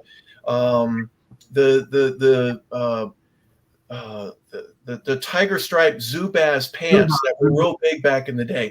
We had to pay for all of that. It was all for, I mean, you guys are giving stuff away, and Rusty's either making money or doing whatever. It's just different guy, and I'm, God bless him. I think what happened was a lot of the old time equipment managers, there was no, I mean, they only had, one jersey for the year, and they had, they didn't have a lot of money. I remember Dan Reeves, the owner, coming in and talking to my dad one day, and this was at Blairfield and Long Beach where the Rams used to practice. Now, they didn't have a laundry facility. They had to send their laundry out each day, have it laundered, and then brought back by a laundry service. Okay. They had their towels done too. Where in LA is this? Blairfield, Long Beach. In Long Beach, yeah. Blairfield. Yeah, Blairfield. And the practice facility later was like an old elementary school that they had to rehab. That was in Anaheim. Yeah, we moved from Blairfield to Anaheim it was Juliet Lowell Elementary School. And it was a very nice it was a very nice complex back in the day. Nowadays you look at it and you're like, what are you talking about? Blairfield and Long Beach was even worse than that. I mean, there was it was a baseball locker room, and that's all it was basically. And so Dan Reeves comes in and he goes to my dad one day. He goes, "Don, I'm looking at these bills." Now this is the owner. He goes, "I'm looking at these bills," and he goes, "You last week, like on Wednesday, you used like 78 towels." Now 78 towels. The coaches would go through that like in a morning probably nowadays, but it's like 78 towels. And my dad goes, "Yeah," and he goes, "Well, explain that." He goes, "Well, we have a 40-man roster. We have 7-man cab squad, and 3 injury reserves. So we have 50 players." Now, in those days, they only gave them 1 towel a piece. So it's not like now where the guys will use 3 or 4. So they had 1 towel, and he goes, "Well, okay, you use 1 towel. There's 24 more towels." And my dad says, "Well, you have a 12-man coaching staff, and the trainers use some towels. We used a couple on the field. That ends up to 75 or 74." And he goes, "Oh, okay. But that was, back in those days, that was kind of deal. I mean, a few back when we were in St. Louis one year, I Rip-On, who's in Berlin, Wisconsin, made our uniforms. And so I kind of asked him one year, I said, "Hey, is there any chance you could make me a throwback uniform and the Ram white with the blue?" And I go, "Yeah, well, could you make me like 2 Gabriels?" Now, Roman was doing the color for the Carolina Panthers at the time. And he always come and see me before the game and say hi when we played there. And they were in our division, so we played him there and at home. So one year he came in to see me at home, and I go, "Roman, I got a favor to you ask. Can you sign this jersey?" And it was a Roman Gabriel 18 jersey. And he goes, "Yeah." And I go, "But there's one thing you got to do. If you sign this jersey, you got to take this one." And so he signed the Gabriel jersey, and I gave him the next one I had because I had 2 made. And he almost started crying because he goes, "This is unbelievable." He goes, "I've never had the Ram jersey because we never got them in those years after the season. We weren't allowed to take them. And so I never had a Ram jersey. So this is unbelievable that I was able to get a Ram jersey from, the old era when it was blue and white." And in those days, they just never got them because they would use them the following year if they could for, if the player left, they'd change the nameplate and put another one on it. And they would buy new ones, but they wouldn't buy like they do nowadays, so many, like that kind of deal. And Todd, you used the previous year for training camp the next year, right? Yeah. And then they'd be all worn out. No one would want it. It was amazing. Yeah. So the game's changed in that aspect. So I see where Rusty probably, is probably like, we got to keep our cost at this and this and this. But yeah, you said like you started like when Proline came in, you started getting, X amount of socks and hats and this. And so the game changed in that aspect. Yeah. But some of the old guys thought that they, it was still the same way. And if they could hoard it, maybe it would last till the following year or something like that. Well, I was told the day I showed up, the first day I signed with, this is right at the beginning of free agency. And remember Plan B where you get to keep your top 35 guys. And so I go in there and he goes, What's your name? LaBelle? Okay. Here's your number. You're going to be 87, and you get 2 pairs of shoes. And here's your choice. You can get 2 pairs of grass shoes, or you can get 2 pairs of turf shoes because we play on turf.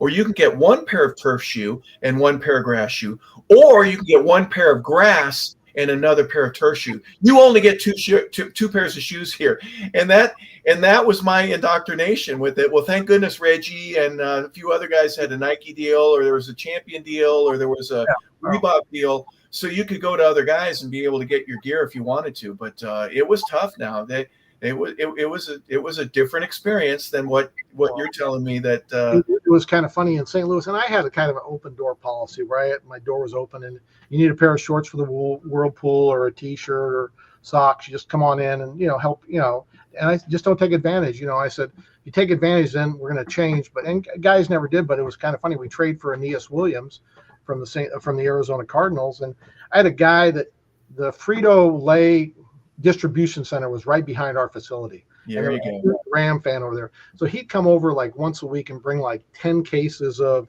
the individual packs of Fritos, Lays, and whatever. So I put them right by the door. And if a guy wanted a bag of chips, just come help yourself. And, that was, just part of the deal. So Nias comes to the window the first time and he grabbed a couple of the chips and he goes, he reached in the pocket and goes, how much I owe you? Like $1.50. And I go, for what? He goes, for the chips. I go, I get them free. You don't have to pay me anything for them. I mean, I just get them for you guys to have in the locker room here. Oh, because in Arizona we would have to pay for these, and I'm like, well, this isn't Arizona, so sorry about that. But I said, help yourself, take whatever you need, kind of deal. Yeah, you know how things have changed, and I'll think about this. Football is completely different, as Todd knows. Baseball, for example, when I was working for the Angels, we had a coach named Marv Grissom. You know what his job was every day after practice?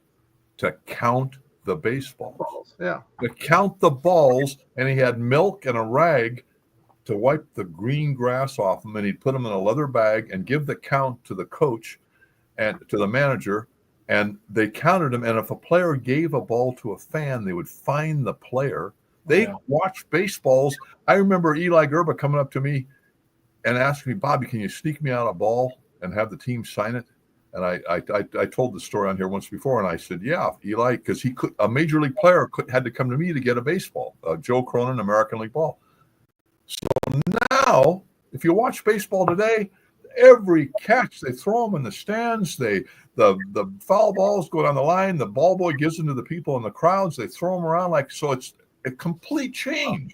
Football was a certain way. You couldn't get like an old Duke NFL football because no way. You had to keep them because you only had X amount for the year. Now at one point you were getting 720 free ones a year from Wilson for the season, and then on top of that, every week you get shipped the kickballs that you have to give to the officials. You get 12 of those shipped, and so you have plenty of footballs around nowadays. But it's the same thing. It just was the game's changed because of everything that you have to, that goes along with everything now, goes along. But when I first started, like when we were at Blair Field, I made a lunch run every Wednesday and Thursday.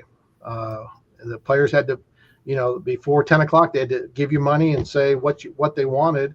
And Wednesday was Mr. J's hamburgers, and Thursdays was Saravello's sub sandwiches. And then I'd call it in, mark them, and then put them in front of the locker. So when they got out of meetings at 11:30, they get their lunch right there, and they had to pay for their own lunch back in those days, which would be absurd nowadays. That would never happen.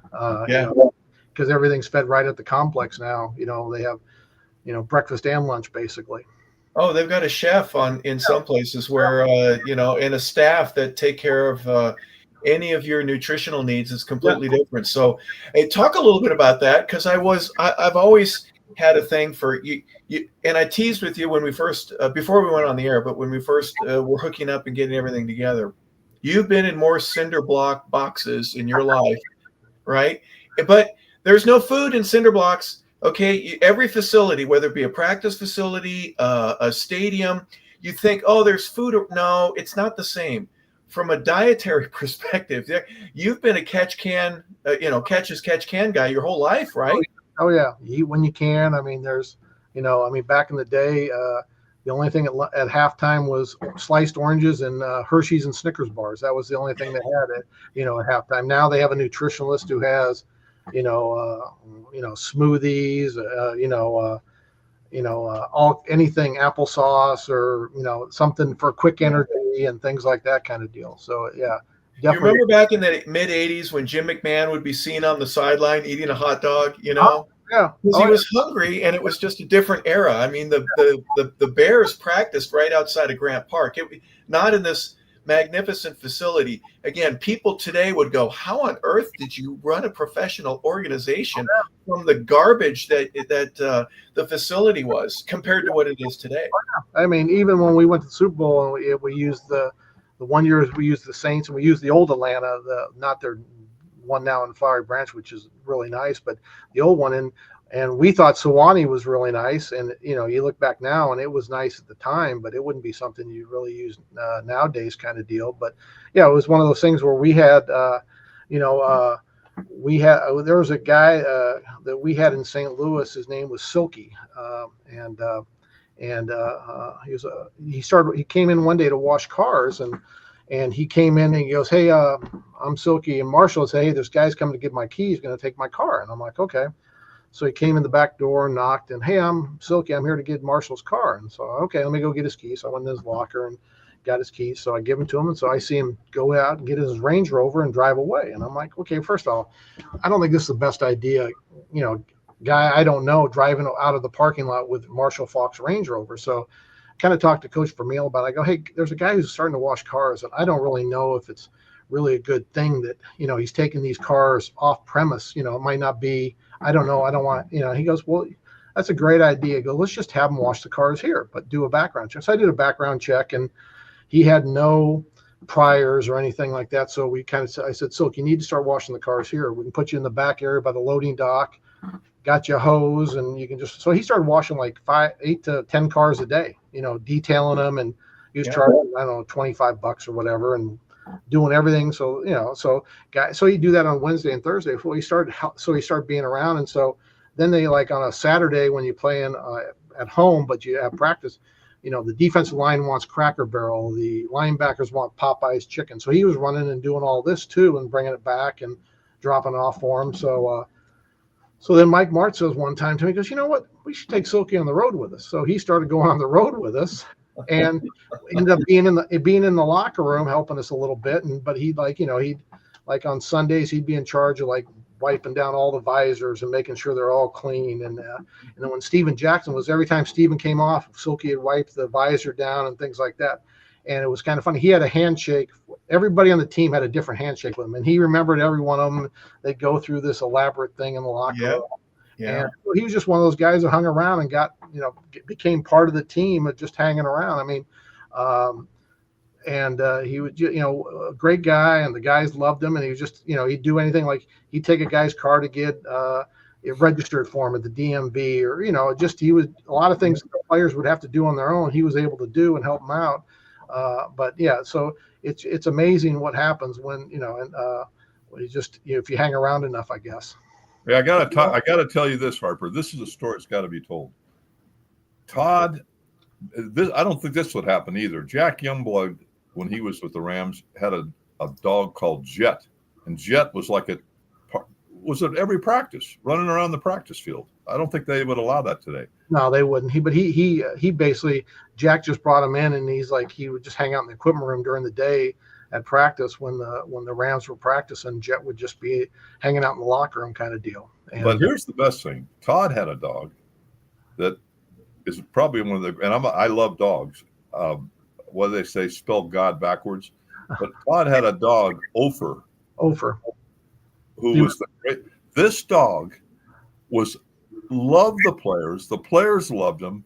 They had a runway in the middle of the locker room. I can still see it.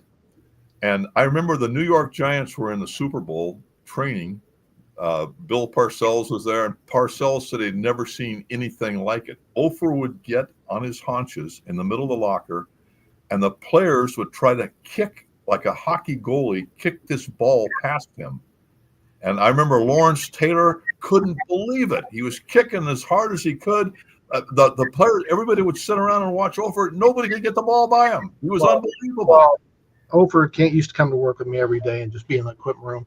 So when the Giants were going to use our facility for the Super Bowl, they were there the first day, and Parcells was looking. They were going to come the next day for practice, and Ofer was with me. And I said, "I'll leave my dog." And he goes, "Oh no, bring the dog," And he petted him a little bit. He goes, "No, it's kind of cool. I think every locker room should have a dog." So we go through, and so he's there, but he had the double door going in the equipment room. He'd get in the doorway and get on his haunches, and our players would play a game. And they'd bet like, "Oh, I bet you can't kick 10 balls past him out of 20 or whatever." And they when they had breaks, he'd go out in the locker room, and guys would lay in their locker, and they'd pet him and stuff like that. And so, I mean, I remember wife's telling my wife, I go, "Who's this Ofer?" Because we went to dinner last night, and like the extra prime rib, my husband said, "Hey, I got to take that home to my dog." And she goes, "We have a dog. We have one in the locker room." They bring it to the locker room and everything like that. So, but Ofer in there. So they practice on Wednesday, and Madden's at practice, and so they come in the locker room, and Parcells goes, "John, you got to see this. You got to watch this." And so John comes over, and LT come over. So LT kicks like 15 balls, and Ofer stops every one. And so after they leave, Madden goes to the press conference for the week, and he says, "Hey, you saw Denver practice today, and you saw the Giants practice. If they played the game today, who'd win it, or who's going to win the game?" I don't know who's going to win on Sunday, but the game was today. The Giants don't have a chance. And he gives them the word. Goes, "There's this locker room dog," and he there's two doors, and Lawrence Taylor tried to kick this tennis ball past him, and he didn't get any past him. If they had the game today, the Giants would never win the game because they couldn't do it. And he went through this whole spiel. So the next day, I get phone calls from like the Sioux City Gazette or something. "Hi, I'd like to talk to you about your dog Ofer in the locker room." He was probably the most famous. He's in Madden's book. Madden talks about him in the book. So every year we go, if we played the Giants next year, I saw Parcells, he'd call him, come over and goes, "Hey, how's my dog Ofer doing?" "Oh, he's doing great." He goes, "Yeah, we really need to get one for the locker room here." Well, then the one year after he passed away, we went there and goes, "How's Ofer?" I said, "Well, I had to put him to sleep this spring." And Parcells, oh man, he almost had a tear in his eye. Like, I'm really sorry to hear about that kind of deal. So yeah, he went to work for 10 years with me every day. Yeah. It wouldn't happen nowadays. I can just see Madden throwing his arms all over. But you got to see this dog, and LT, and because he loved LT, and anything that created a non-football story. John Madden. Now, did you ever work for him any other than that? Just your exposure to him through the Super Bowls and the game broadcasts he would do? Yeah. No, nothing besides that. But him and John Robbins were childhood buddies. Yep. And so every time we had the Ram game, he'd always hang out in the locker room, like the day before with John, or just come around the equipment room and stuff like that. So he'd come in and talk to us and things like that kind of deal. So I kind of knew him probably more than a lot of people just because of how he used to hang around. But I never had any dealings besides that with him. Yeah, but one of the neat moments of the game that you're not pinching yourself because this is part of my job. This is what I've been doing my whole life. But there has to be every once in a while you look around the room, you go, I sure like being a fly on this wall. This is pretty cool, right? There's some great moments that are a part of hey, Harper, I got another thing you got to ask Todd. One day we're having lunch, and I said, "Todd, now you got to remember, he was working with Deacon Jones, Merlin Olsen, Lamar Lundy, Rosie Greer, Roman Gabriel, Dick Bass. You go on and on. That's when he started." So I asked him one day, I said, "All these years, if you had to say one player," and I thought he was going to say Deacon Jones because Deacon was the best defensive lineman I personally ever saw. I said, "If you had to say one player was the baddest ass of all of them," and he thought for a minute and he named one, and I want you to ask him that, and I want him to tell you the St. Louis story. Go on, Todd.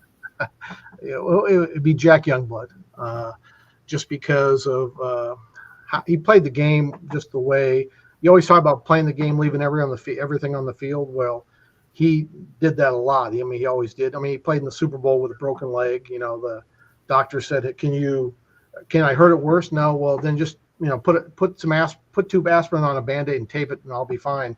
But we go to St. Louis to play early in the year one year, and we're playing the St. Louis Cardinals there, and they had Jim Hart, and they were a very good team. Well, we're winning 16 or 15 to 13 or something. Well, they get the ball on their 10-yard line like late in the game, and they march down the field. It's like a 16 or 17 play drive. I mean, it's probably, with humidity and stuff, it's probably 110 degrees on the field. And Jack is rushing the passer every play. It's not like after 4 plays, hey, I need a break, kind of deal. He's rushing the passer for all the plays. Well, they get down about the 10-yard line with like 3 seconds to go. Hart spikes the ball, and they bring Jim Bakken on the field to kick the game-winning field goal. Well, Jack breaks through the line, blocks the ball. We end up winning the game. So we're in the locker room afterwards, and we're in an old visiting baseball locker room in St. Louis. Just metal cubicles, just metal stools and things like that. And he's sitting there, and everybody's basically showered and almost dressed, and he's still sitting there. And I go, Jack, what's the problem? He goes, I can't get undressed. I got nothing left. Yeah. I got nothing left. I can't move. And I go, what? I goes, I can't move. He goes, you got to help me. And so my dad and I help him basically get his shoulder pads off, get his pants off, get him down to go in the shower. Basically, put one arm. Each of us have one arm, and we carry him in the shower. Put the stool on the ground on the shower. Sits on the shower, turns the shower on, and basically sits there. And so we have to almost get him dressed. We get a golf cart to take him to the bus. So I tell people, I said, it's probably the closest I've ever seen anybody leaving everything on the field. They had nothing left because he had nothing left. He couldn't even address himself after the game because of the playing probably in that heat and the humidity and things like that. But he had nothing left. He had used every ounce of whatever he had on the field, especially that last drive to block the punt and block the field goal and everything like that. Absolutely exhausted. It's the Kellen Winslow moment after the playoff game in Miami when they're going against the Chargers are playing against the Dolphins. You had that version of it with Jack, right? Yeah. But it was just a regular season game, and no one saw him after the game except the people that were still in the locker room. But we had to get the visiting clubhouse guy, hey, can you get a golf cart? Because we got to get this guy to the bus. And he couldn't even walk down the hallway out to the parking lot to get on the bus. I mean, taking him forever. But yeah. Talk a little bit about, if you can, even on the sideline as a player, there are times where I'd stop what I'm doing because of the collision that just took place on the field, especially ones that are right at your feet, right? You've got the best view in the house, but if I'm not mistaken, Todd, most of the equipment guys that I know, if the action is taking place at the 25-yard line on the south end of the field, you're going to be north of the 50-yard line. You're close, but you don't want to be in the way because there's coaches, there's players. You want to be close, but you want to be out of the way. When you get to see some of these hits and the actual impact, knowing full well and hearing the grunt that a guy goes through when he's been leveled, or what's that like for you the first couple of times that you go, this is for real. There's no reason that anyone would doubt the severity of the intensity of this game. It's amazing when you talk about the speed of the athlete and how two bodies colliding like that. I mean, I remember one time in St. Louis, we had a safety by the name of Toby Wright, who was from Nebraska. Good player, but Toby would almost, he hurt himself a lot of times by the way he hit. He just would come up and just destroy people, but then he would take a lot of the punishment himself. And we're playing the Giants one time. It's right in front of our bench, and he hits Tiki Barber, and the players, like, you hit him so hard you created a snot bubble. That's what that's what they were talking about. And Toby had come in on a Monday and he could hardly walk just because of he'd throw himself and but he was it's like watching like a car wreck almost. You almost and when two guys hit like extremely hard, it's like, how are they both getting up from this? It's amazing sometimes. It really is the intensity. Because the thing on TV and in person, even from the stands, you can't see the speed of the game. The speed of the game it's amazing. It really is. I mean, it's amazing when guys come from college that they don't understand the speed, how different it is even from college, how the game is so much better. I mean, I remember we drafted Sam Bradford, number 1 out of Oklahoma, Heisman Trophy winner, and he comes in, and so I'm fitting him. We're fitting his helmet, And so I said, well, you need bigger jaw pads. No, I like them. I like them with like a finger here. And I go, what are you talking about? And he goes, no, at Oklahoma, I always wore them this way because, I said, well, you're going to want to wear something a little tighter here. And no. So our first game, I go, hey, you don't have any thigh pads or knee pads. Well, I don't wear thigh pads or knee pads. I'm like, Oh boy. yeah. You're not playing against,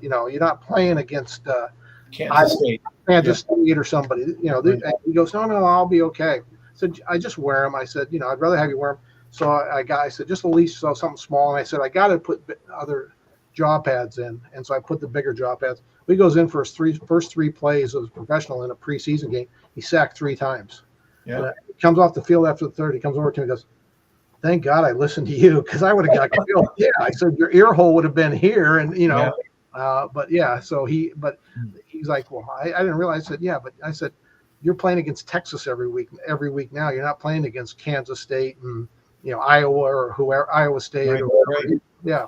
And so they just don't realize how fast the game is at this level. You've mentioned the speed, and I absolutely respect it 100%. Talk a little bit about the height differential and how big an Orlando Pace is, or Jackie Slater. When TV kind of makes everybody look a little bit like they're all the same size, there are some differences, and some of the biggest human beings you've ever seen in your life that are playing this game. They're so big and physical and fast. I mean, my son still talks. My oldest one, Travis. He still talks about, he was with me when Orlando came in when we drafted him, and he shook Travis's hand. And honestly, Travis still talks about how Orlando's hand went around and his fingers came on the other side of Travis on his hand. And Travis was, he was probably 12 at the time or something like that. And he's just like, I'll never remember how big. I thought Orlando Pace was the biggest man I've ever seen in my entire life. And it's true. They're just big human beings that are just tremendous athletes, and when you combine the speed and the size together, it's amazing. It really is. Think about this, Harper. Think about this. When I was a kid, and Todd remember, I don't know, I think he remembers, there was a guy that played for the Baltimore Colts named Eugene Big Daddy Lipscomb. Uh-huh. Big Daddy Lipscomb was the biggest man in the NFL. Now think about this. Uh-huh. He was 280 pounds. Yeah. The biggest. Now, every high school, I could go down to the local high school, Westlake High School down the street, and I can find 7 or 8 300-pound offensive linemen on the high school team. Yeah. So think about how the difference in the size. Well, we had a tight end for a while, David Hill. He was 280 pounds. Our tight end was 280 pounds. Jim Hill's brother. David did that little bump when he'd score a touchdown. Yeah. He was 280 pounds. And our line, we had Irv Pankey and Jackie Slater, who were both over 300 pounds. Dennis Hara, who was 6'4", 290, 300 pounds that was the best man at his wedding, Dennis Hara. Rich Saul, right? Saul, yeah. Well, Rich Saul was amazing because no one realized that he was a NCAA champion wrestler. Sure. And so he had the great technique about getting into like the big linemen because of his, how he was able to get in underneath them because of his wrestling moves and things like that. Tell him what he did to Isaiah. You got to hear this one. We'll leave that one alone. We'll leave that one alone. Well, combining sports and your ability to understand that, when you're not coaching these guys, but you're there every day and you get to critique in your own mind's eye. Watch Rich. Watch this. I bet you're whispering to some of your assistants every now and then, if he gets his fit into this guy, and you know what I mean by getting a fit into him, and he's going to balance this dude, he'll be on his back in no time. Just watch. And you get to see all of this stuff. And again, you're not the offensive coordinator, you're not calling plays, but you get to see stuff knowing exactly what's going to work because you've been with these guys every day all through training camp and the regular season. Well, I think even it's kind of funny. And then you're with them more than even the coaches are because you're with them in the locker room and you see in their natural environment and things like that. And it was kind of funny when I went to SC and I knew a lot of the scouts in the league. They'd come down and go, "Hey, I just came in. I wanted to see you first." And I go, "They hadn't even gone upstairs. They just came to see me first." And I go, "Why?" He goes, "Well, I want to ask you about this guy, or this guy." And I said, "Why?" Well, he goes, "You see him. I can go upstairs and talk to the coach, but a lot of the old time scouts would say, it's the Eddie Haskell syndrome. I can go up and talk to the coaches, but they're going to be on their best behavior when Mr. and Mrs. Cleaver are around. But when they're alone with Beaver and Wally, he's going to act like he normally is. And you see him in the locker room, and you're going to see how they really are. And so I want to ask you about, how the kids are in the locker room. So they'd come see me before they even, and I never say anything bad. I just would tell them, yeah, this is how the kid is or how he is. Like I know when Leonard Williams got drafted, they come and go, why doesn't he have a car?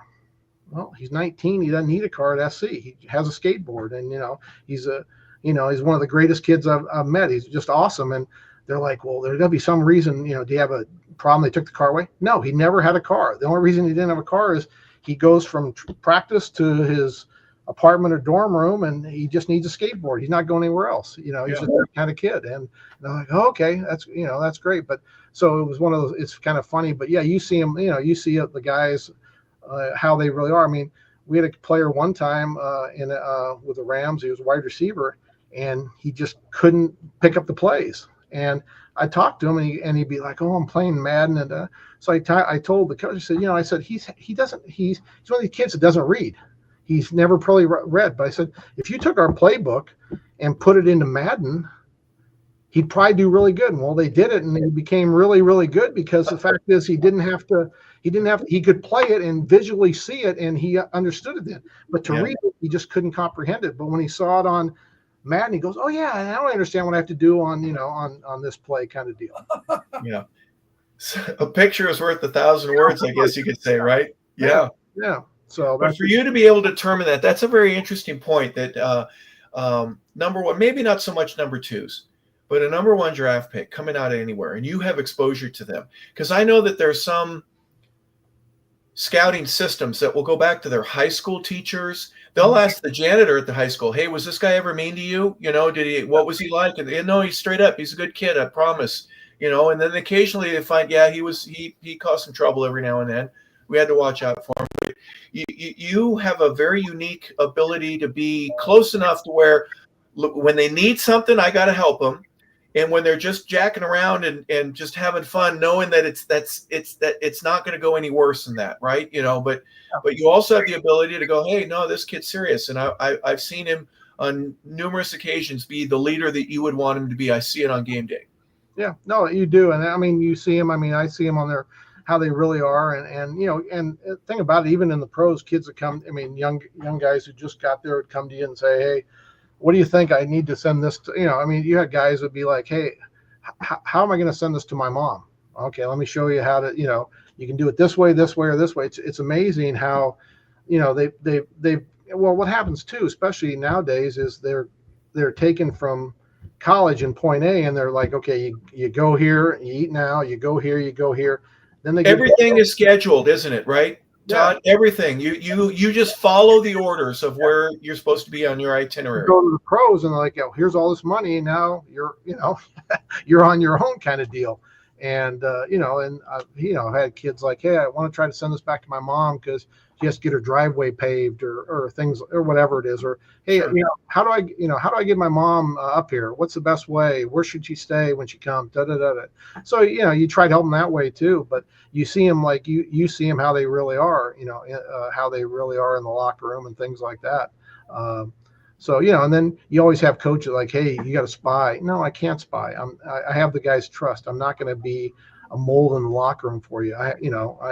Because what happens in here stays in here, and it's supposed to be in here. Now, if a guy's doing something illegal, I'll let you know. But if it's just something, if a guy staying out till 3 a.m, it's probably going to show up. He's probably going to hurt himself in that, and then I'll probably say something to you. But it's not for me to say how a guy lives his life. But but I just can't come up there and tell you everything going on because, then I lose the trust of the confidence of those guys in the locker room, and I'm done. I can't have that. Yeah. And where would Ofer go if you were done? You can't. What are you going to do with that? Lots of different thoughts go through your mind in terms of me and the relationship that you have with some guys. But you brought up something that was very interesting. Where should my mom stay if we come into town, or I got to send her some money, or I want to send her a gift pack, and you kind of got to do some of that stuff. or you point them in the right direction to where they can get it. But I would imagine because of your ability with the Doritos guy and with countless others here in Atlanta, Whitey Zimmerman had the light beer guy. Uh-huh. We never had a shortage of light beer if anybody wanted something like that after a practice. And that guy had 4 tickets to every home game.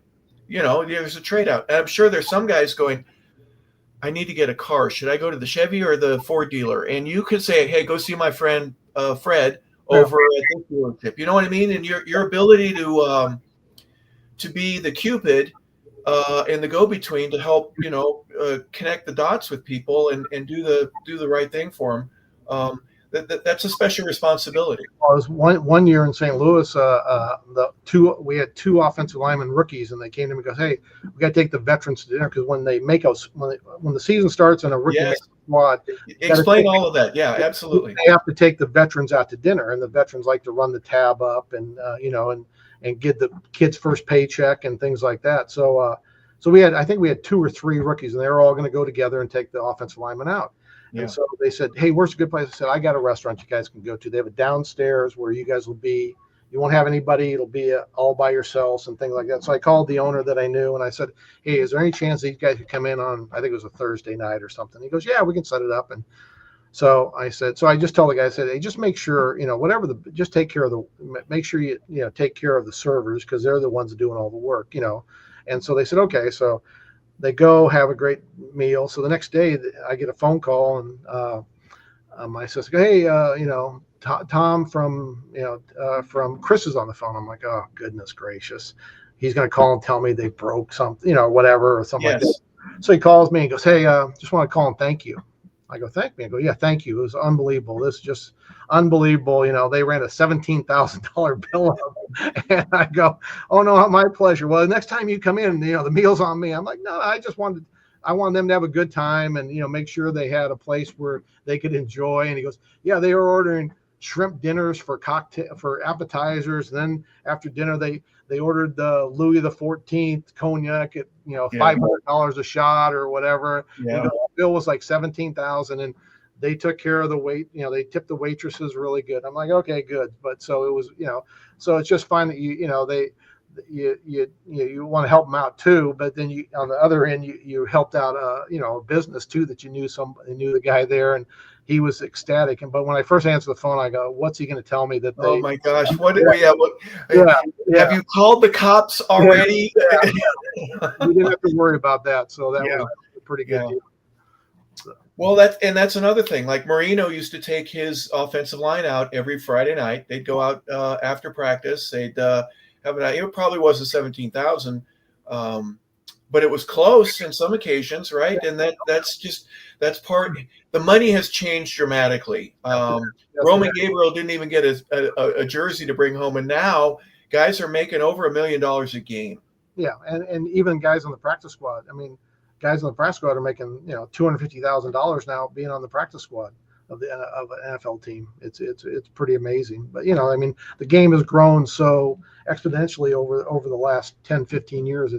It's amazing the money that they have, with the TV deal and things like that. Yeah, it's a shame that some teams don't know how to manage $273 million per club as a cap value, and they can't figure it out. But that's their problem, I'm sure you, in your mind's eye, have figured that. What are you doing paying him this money? He would have easily played for this. But you've seen a lot of change over the years in terms of discipline and financial issues that guys go through. I mean. It's just downright amazing how much money some guys are making right now. Oh, it is. It really is. And the game has supplied that because guess what? More eyes are on it. Yeah. And people are willing to pay it. And it's really kind of a shame. You look at some of the guys I've talked to some of the older players and they said, yeah, that he makes more in one game than I made in my 1 year or my. Sammy Baugh had said that and he used a few expletives during describing that. Yeah, well, I know when Deacon Jones came to St. Louis before he passed away, he came in to be honored, And they're like, "Could you play now?" He goes, "I could play for one play," but he goes, "They couldn't afford me nowadays because if I played like I did back in the day with my numbers," he goes, "I'd be the highest paid defensive end in the ever or whatever kind of deal." So, yeah, not that I'm asking you to remember, but I know, for example, in '78, Clay Matthews, a former USC Trojan, Mike Ken, they both came out the same year. I ended up playing with both of them near the end of the career, and the low end of the lowest salary wage was $35,000. yeah.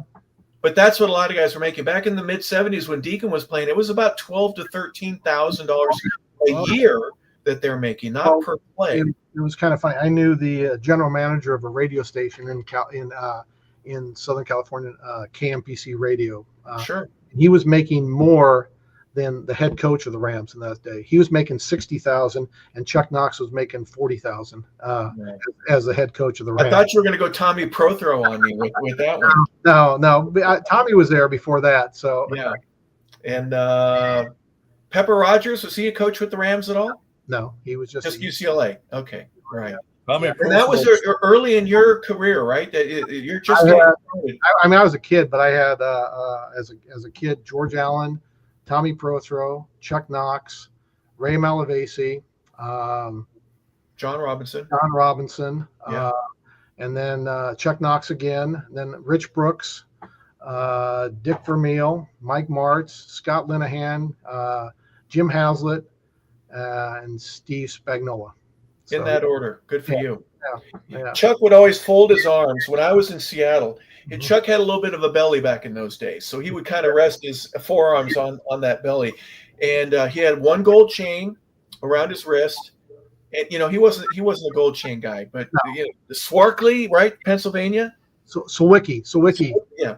And hey, or C. He'd start every sentence with the, "Hey, what the hell are we doing here?" Or C, tell me where I'm wrong. Did he start any sentence ever with something else? He had the best cliches of all time. He'd sometimes start a meeting and he'd have his glasses on and his reading glasses, his little readers, and he'd pull them down and he'd tell the team, he goes, "Now I'm going to speak softly, so you have to listen hard."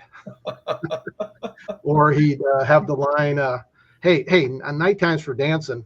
Nighttime's for dancing. You can't be dancing on eggs. You got to be smoking on up in there, or take that Billy Wright. He'd turn his hat on backwards and put that Billy Rydell right between the numbers. That's what you got to do. So, or he'd be like, "Hey, don't give me that Brooke Trout look." Oh, he gave that to me once. Yes, I was just. Don't give me that Brooke Trout look. Yeah, he had the best one-liners. So. Oh my gosh, yeah. I was fooling around during team and practice. I'm a snapper, and one of my guys, and he snapped the ball, and it went right past Chuck's eyes. And he looks over at me and goes, "Hey, what the hell are you doing over there?" And my eyes got real. "Get that Brooke Trout look off your face." Yeah. And my friend, who we're still buddies, he'll call me Brooke Trout every now and then, just because it's not. He'd always say too. He goes, "Now when you go to the pay window to get your," he goes, "you got to look the man in the eye. Yeah, don't be looking away and trying to steal that money." He goes, and then he always say, "You got to play this game like the man across from you has got his hand in your back pocket trying to take your wallet." Yep. So he had the players used to love him just because of his one-liners. Yeah. Sometimes you need to get on with your own life's work. Yep. And that meant you were going to get cut, and it's not going to be here. Your own life's work will be somewhere else. And he had the 7 Ps. Proper preparation prevents a piss poor performance. That's right. Got that a few times, but football is hard. If it were easy, there would be there'd be a field on every street corner. Yep, that's right. Yeah. And I'm going to take the chain off, right? I'm going to let the dogs go free. So, all right, Bob, we're giving you all the Chuck Knox stories. I'm sure there are plenty other things. Bob, I know you got a few stories that you want to share regarding. I would like Todd to talk about my all-time favorite Ram, and Todd and I've talked about before, was Deacon Jones, and I got to know Deacon very, very well, and his wife Elizabeth. He, like me, loved German Shepherds. He spent $25,000 getting a hip replacement for his German Shepherd. That's how much he loved German Shepherds. But wow, he was a great guy. But what I want to say about him is the intensity. We were talking about Jack Youngblood. When I would go in back in the 60s in the locker rooms before a game, I would see Deacon, and Todd knows what I'm talking about. he was the most jovial, fun guy. But before a game, like an hour or two before the game, he had a look on his face. Am I right, Todd? Oh, he looked like he would change 180 degrees. He'd be almost look like he was a stone cold killer. Yes, his eyes were like he was on drugs. I was like nothing I'd ever seen before in my life. His face. No, he wanted. Yeah, all he wanted to do was basically destroy the quarterback. That was what he wanted to do. It was unbelievable to see it myself. I will never forget it as long as I live. He just looked like somebody was going to kill somebody. He was preparing himself to kill. And then off when the game was over, was he the most fun guy you've ever seen, Todd? Oh yeah, he was a great guy. Enjoyed his time immensely. That's for sure. Yeah. Tell the story about what your dad say about when he wouldn't sign the balls or something. It was hilarious. The Pro Bowl or something. Oh, at the Pro Bowl. Now my dad always had trouble getting Deacon to sign the balls during the season.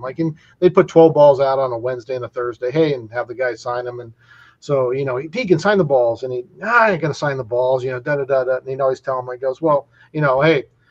Someday when you're pumping gas in Keokuk, Iowa, you're going to wish you could get these balls, sign the balls. But so they go through it every day. So at the Pro Bowl, so the first day the players are coming in, and Deacon comes in with like 100 footballs, like in bags. He goes, "Hey Don, can you get these footballs signed for me?"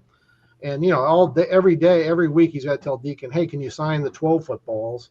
And now he gives my dad 100 to get signed by the Pro Bowl team. It's for the Children's Hospital or something like that. My dad opened the bag and goes, oh, "Okay," and he takes the first ball and he drop kicks it in the locker room and basically tells him in a few words, you know where you can do it with these footballs. You can stick them where the sun doesn't shine, and he starts kicking them all over the place. And so Deacon, "Oh, I'm sorry." Now, well, my dad, of course, got all the balls signed for him, but he had to make a point with Deacon. So yeah. But Deacon was a character for a little bit of clearing the air. Share a little bit about that, because Deacon had his thing where I'm imagining, unless he needed something, your dad and even you and others that are around leave him alone. And then other guys are really nervous and they want to talk. And some of the linemen, they'll all drink coffee together. Talk about a little.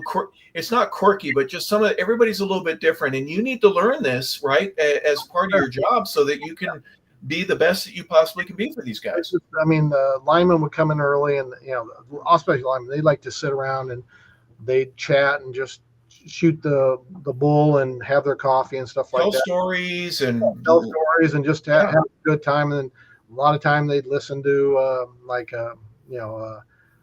might listen to a little comedian or something like that, or put some every once in a while put some music on. But they'd have their time. And then other guys wanted to be quiet, get away from people. And then there's other guys who, for years I tied Fred Dreyer's shoes before the game. I mean, just one of those things. He'd come up and he could time it, but he had tape on his fingers. So it was one of those things. I tied the shoes before every game. Then the other guys, you got to put their jersey on pull their jersey on for them. And other guys, would right before they went out, "Hey, I need 2 sticks of double mint chewing gum," and just a lot of different routines that a lot of guys had. So you kind of remembered them all so that you could take care of each guy and things like that.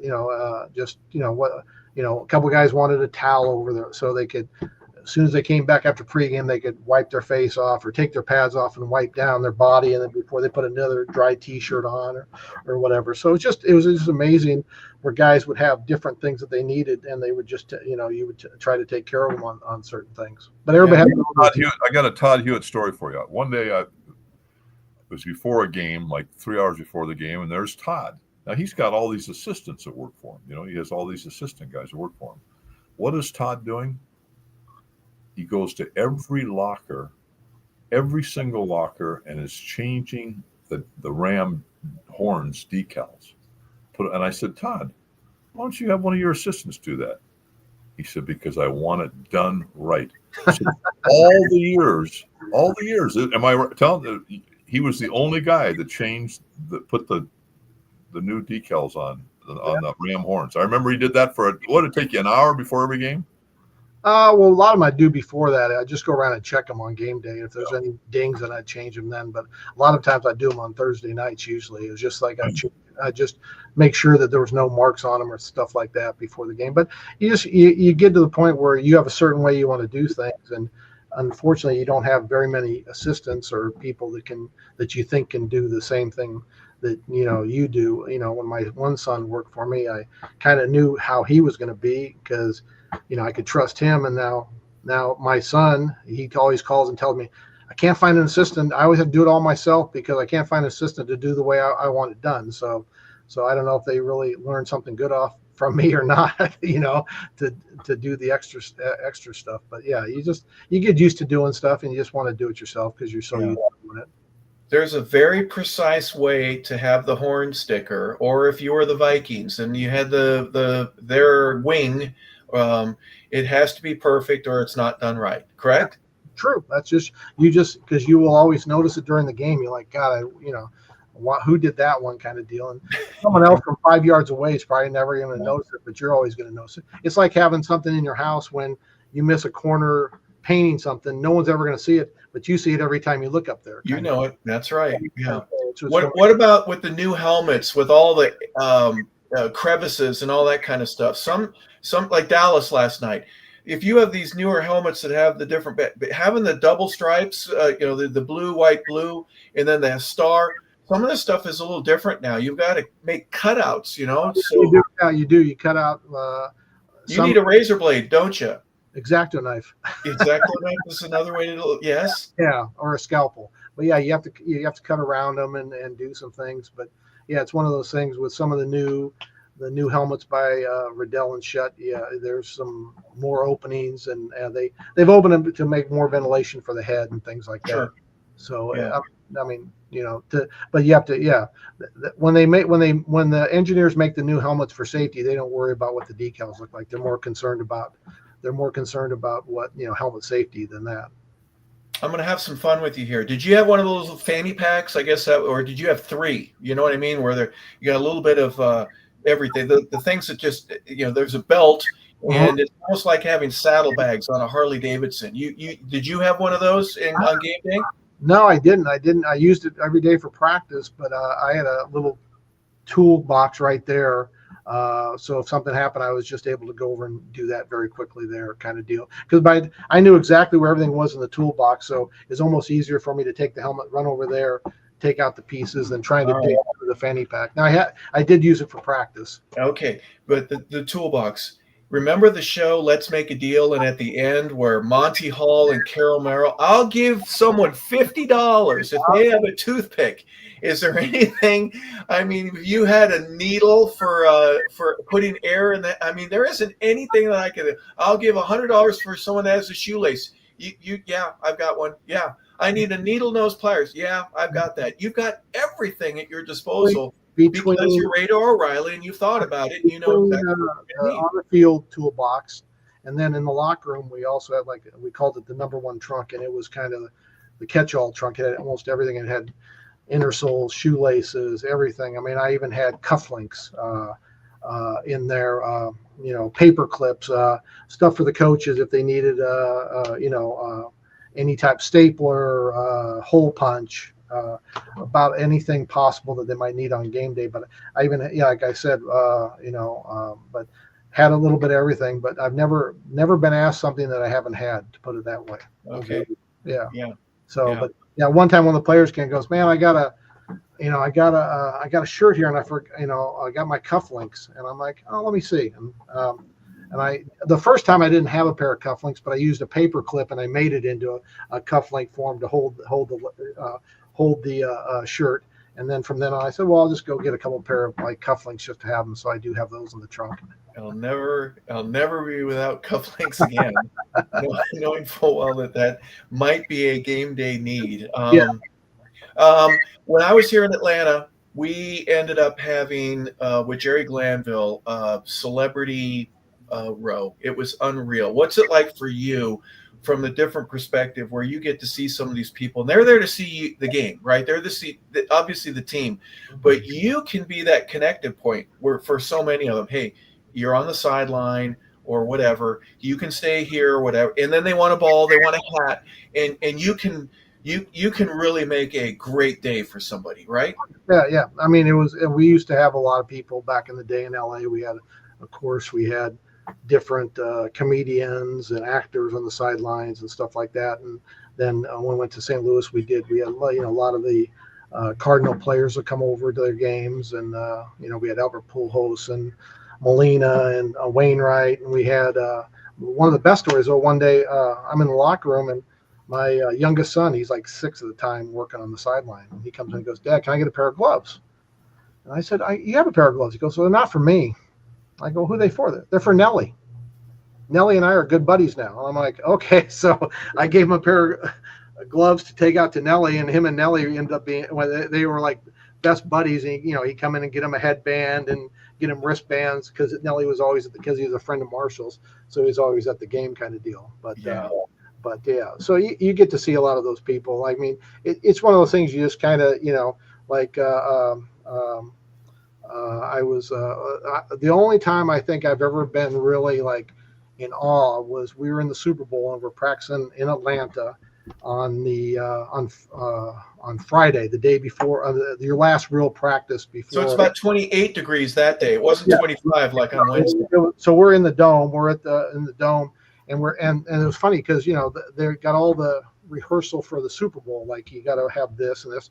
So they said, okay, you can practice from 3 to 4:20. That was our time. Coach wanted to practice from like we normally would from 11, but no, because they're doing this and this. So we had from 3 to 4:20. They said, but you have to be done at 4:20 because Faith Hill's got to practice singing the national anthem after that.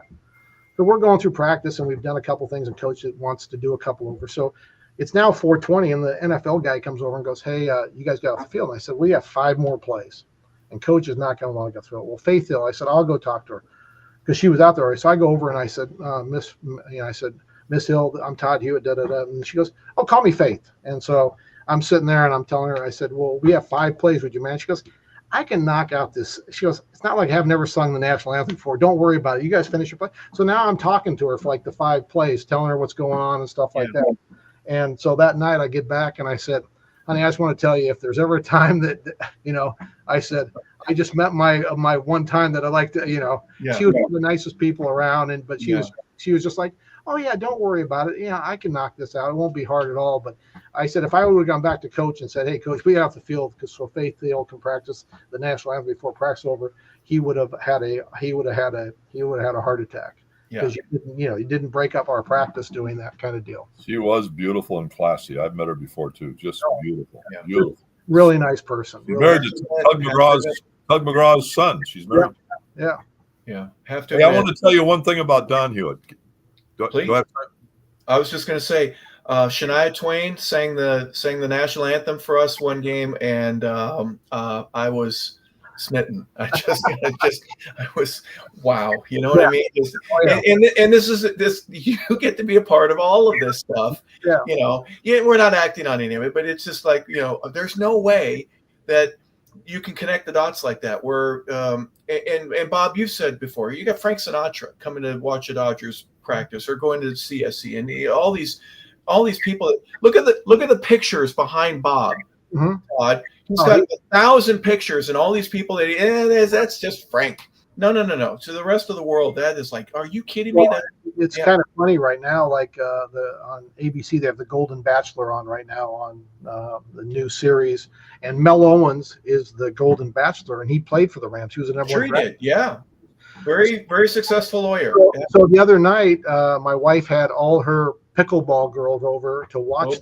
She goes, "But you have to be here and tell Mel stories throughout the show." It was a 2-hour show. So I was telling Mel stories throughout the show of like Mel being with the Rams and things like that kind of deal. Yeah. So it's kind of funny how did you make the imagination even larger for these women that were probably salivating on the side and banging coconuts at one another, saying, "Look at this dude. I might have helped him out a little bit." Okay. Well, I don't want you to embellish, but keep the good stuff going. Bob, I'm sorry I interrupted you a moment ago. Oh no, nothing. Todd was talking about like giving gear and stuff. I gotta say, Don Hewitt, this is the Todd Hewitt night, but he knows what I'm talking about. I used to say he was the greatest PR man the Rams ever had. And as an equipment manager, he was a PR man. And I never saw him. This is one of the things I loved about his heart. He had a heart. He never saw a dog he didn't like, and he never saw a little kid he did not like. You know how many times I would see him give kids used footballs, gloves, you hand a kid something, just a little kid would come and ask, and he would go out of his way to do so many nice things over the years. And if, what I always say, don't tell me who you are, show me who you are. And he showed me for years and years the kind of person he is. He didn't do that. I happened to just be there. If I wasn't there, I wouldn't have seen it. But I was there one-on-one with him when he did so many nice things for young kids that just made me adore him all the more. I just loved that guy. He was like the father and grandfather I didn't have. I mean, and Todd was so lucky to have had him as a mentor, and he's mentored his kids like his dad mentored him, So, I mean, it was just Todd and his dad living together for a long time, and because his mom, your mom passed away, right? Yep. Todd? Yeah. So Don took Todd everywhere, and it's just generation. It's so nice to see that, to see, him with his sons, and his sons will be that way with their sons, and it's just a wonderful, wonderful thing for me to see and witness. And I had to say that about Don with the children and, taking care of the little guy. What did Casey always tell me? Take care of the little guy. And Don was a master at that. Share a little bit about that, the experience where it's okay to give a pair of sweatbands away. We'll make more. We'll find more. You know what I mean? Todd, your ability to... I think it's just one of the things when you see, people that are fans and then there's someone there who's, I think you might make their day for sure. It might even make more than that, but they become lifelong fans because of that, how they're treated by you and things like that kind of deal. So, so I think over the years, just seeing how my dad did it and, how I'm, try to do it too. I mean, there's times where like a player will take off a glove because it's either, he's getting ready to throw it in the trash because it has a rip in it. Well, give it to me. I'll go over and hand it to a kid in the front row kind of deal. Yeah. So, it's nothing. I always tell the players, I said, we have enough, after the game, they'd throw their wristbands and stuff into the crowd, which, I think you're able to do that nowadays or because of what you have. So I think it's great. I think it's great if you can do things like that where you can take care of people and stuff like that kind of deal. I mean, like we got a big shipment in, like a huge shipment of Nike shoes or something like that. The guy unloading the UPS truck, hey man, here's a hat for you. Thanks for doing that. And it's just, yeah. I think it just makes a big deal. I think it really, like, hey, thanks for your help and thanks for doing stuff for us. So I kind of learned it from him, and so I tried to kind of do the same thing, and how you can do it and things like that. You can't do it all the time, but you try to do it within the confines of what you can do and things like that. Absolutely. And you're creating a fan for life, or at least being a goodwill ambassador of the game. I'm going to share one real quick story that's going to mention someone we've talked about a little bit earlier. Atlanta, my first year here in with the Falcons, they were still playing at Fulton County Stadium. They were building the dome, but it wasn't done yet. And so it's at the middle of the year. The Braves are still playing. So the pitcher's mound is at the 50-yard line off the bench where the Falcons are by 20 feet maybe. And there's this older gentleman, jet white hair, not a single dark hair in him, long lamb chop, sideburns like Elvis. And I walk up to Whitey Zimmerman and I said, hey, Whitey, who's that guy standing on the pitcher's mound? And he looks up, and Whitey would start every sentence with, oh, hell, I don't know who the hell that is. And then I went over to Jerry Ray, our trainer. I said, Jerry, that guy over there, Whitey didn't know who he was, but he looks really familiar. Who's that guy with the white hair? Looks familiar to me, but I don't know. I went to a couple of the players. They didn't know. Finally, I get Billy Joe Tolliver.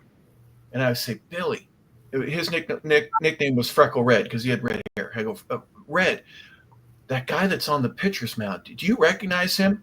He goes, that's George Jones, the father of country music, son. You need to know who that is. I go back over to Whitey, and I go, Whitey, that's George Jones. And, oh, hell, that's right. That's George Jones. Whitey, can I give him a ball or a hat? And he goes, sure. And we got one of each. We got a Falcon hat and a game, not a game ball, but, practice ball. We couldn't use the gamers, right? You had 24 balls, one for each half, a dozen for each. But I went over to George and I said, hey, Mr. Jones, I don't represent the Falcons in any way, shape, or form, even though I play for them, but thank you for being here. Uh-huh. And he held that football like it was his grandbaby. You know what I mean? Oh, yeah. And just the joy that you get to see, that I got to give to somebody who goes, this is the coolest thing ever, for just that one short moment in time. I know George has had other great things happen in his life, but, that was a fun moment for him and for everybody that's associated. And that's why the game is so cool. No, I agree with that. I think it's one of those things where you can, just the joy you see of giving something like that is just, it's beyond words what you can express, really. Yeah, and you get to be a part of that all the time. That's so cool. And there are some folks, like I mentioned, Rusty, that would never give you a pair of socks because he just wasn't going to do it. And there are other folks that get it. Hey, throw your sweatbands to the kids, because you never know if you're going to create a fan for life that wouldn't have been otherwise. So for your part in that, remember Dave Baker with the Hall of Fame, he used to say, for all you did for the game and for all that you're going to do for the game, we thank you. So I want to thank you, Todd, personally for being a part of that. That's it's a tremendous responsibility, and you've done an amazing job. Hey, Harper, ask him if he sold his 3 Super Bowl rings. Well, if for Bob to even bring that up, but talk about that a little bit. How cool that is, and everyone in the organization, I'm sure, got something. But you never played it down. But you got to be a part of one of the most significant events in American history, right? Where every year we get to celebrate this. Very nice to receive it. We got a beautiful one in 2000 when we won it. I mean, I had one from the 79 year when we lost. It's a loser's ring. It's an NFC Championship ring. Still a gorgeous ring. I have that one. I have the 2000 Super Bowl ring, and that year too, my wife even got the face of the ring.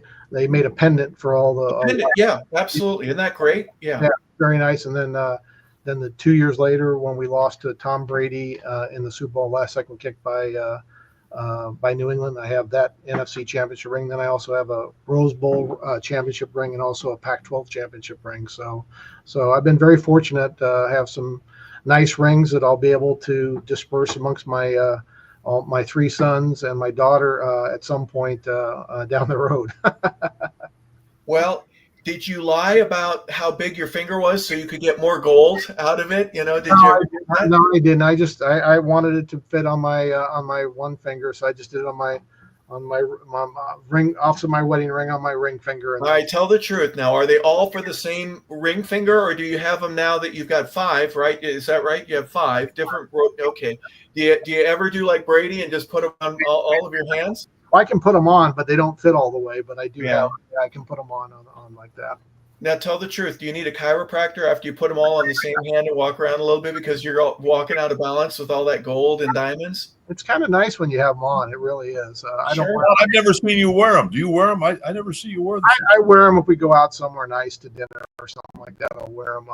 I was wearing one night, and some people notice it for sure. It has helped me a couple times. I've been at the airport and checked in at my flight, and the lady says, show them the ring, and then all of a sudden it's like, Monsieur, can we upgrade you to first class? I'm like, yeah, go right ahead. But one of the funniest, after we had gotten the ring, I was at the Cardinal game. I was up in the booth and with Jack Buck, and so the great Cardinal announcer, and he's like, give me your ring, let me see it. So I show it to him, and so all of a sudden my wife and up there, and so he starts walking down and showing it, and he's gone. My wife's like, he's got your ring. I go, well, he's not going to jump out of the press box. I mean, he's going to have to come back this way. So I think it's okay. But yeah, people will come up and go, hey, is that your ring? Yeah, here, try it on. I'll let people try it on, and let them take pictures of it. So yeah, it's And Jack's importance in St. Louis history for being the voice of the Cardinals for so long, I'm thinking, I probably can only assume that you're going, how cool is this that he's taking, he did the Cardinals football though, didn't he, back in the day? Yeah, he did. Yeah. So we were up there, and I knew Jack, so it's kind of cool because to me he's one of the, like the icon or someone you'd really like to, kind of, that, like, you say you meet people, and I think one day in St. Louis, they said Stan Musial's coming to our practice.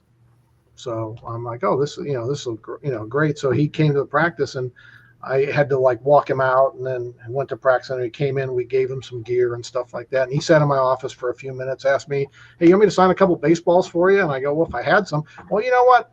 Whoever went, go get a couple baseballs out of the car. And so he signed a couple baseballs. And so that's when you realize, this is pretty awesome what you do, because you get to meet people that you probably never meet, and it's just one of those kind of great things that you get to do. And we talked probably for 10 minutes, just like one time I was in San Francisco, and I talked to Willie Mays for like 10 minutes, and he signed baseball.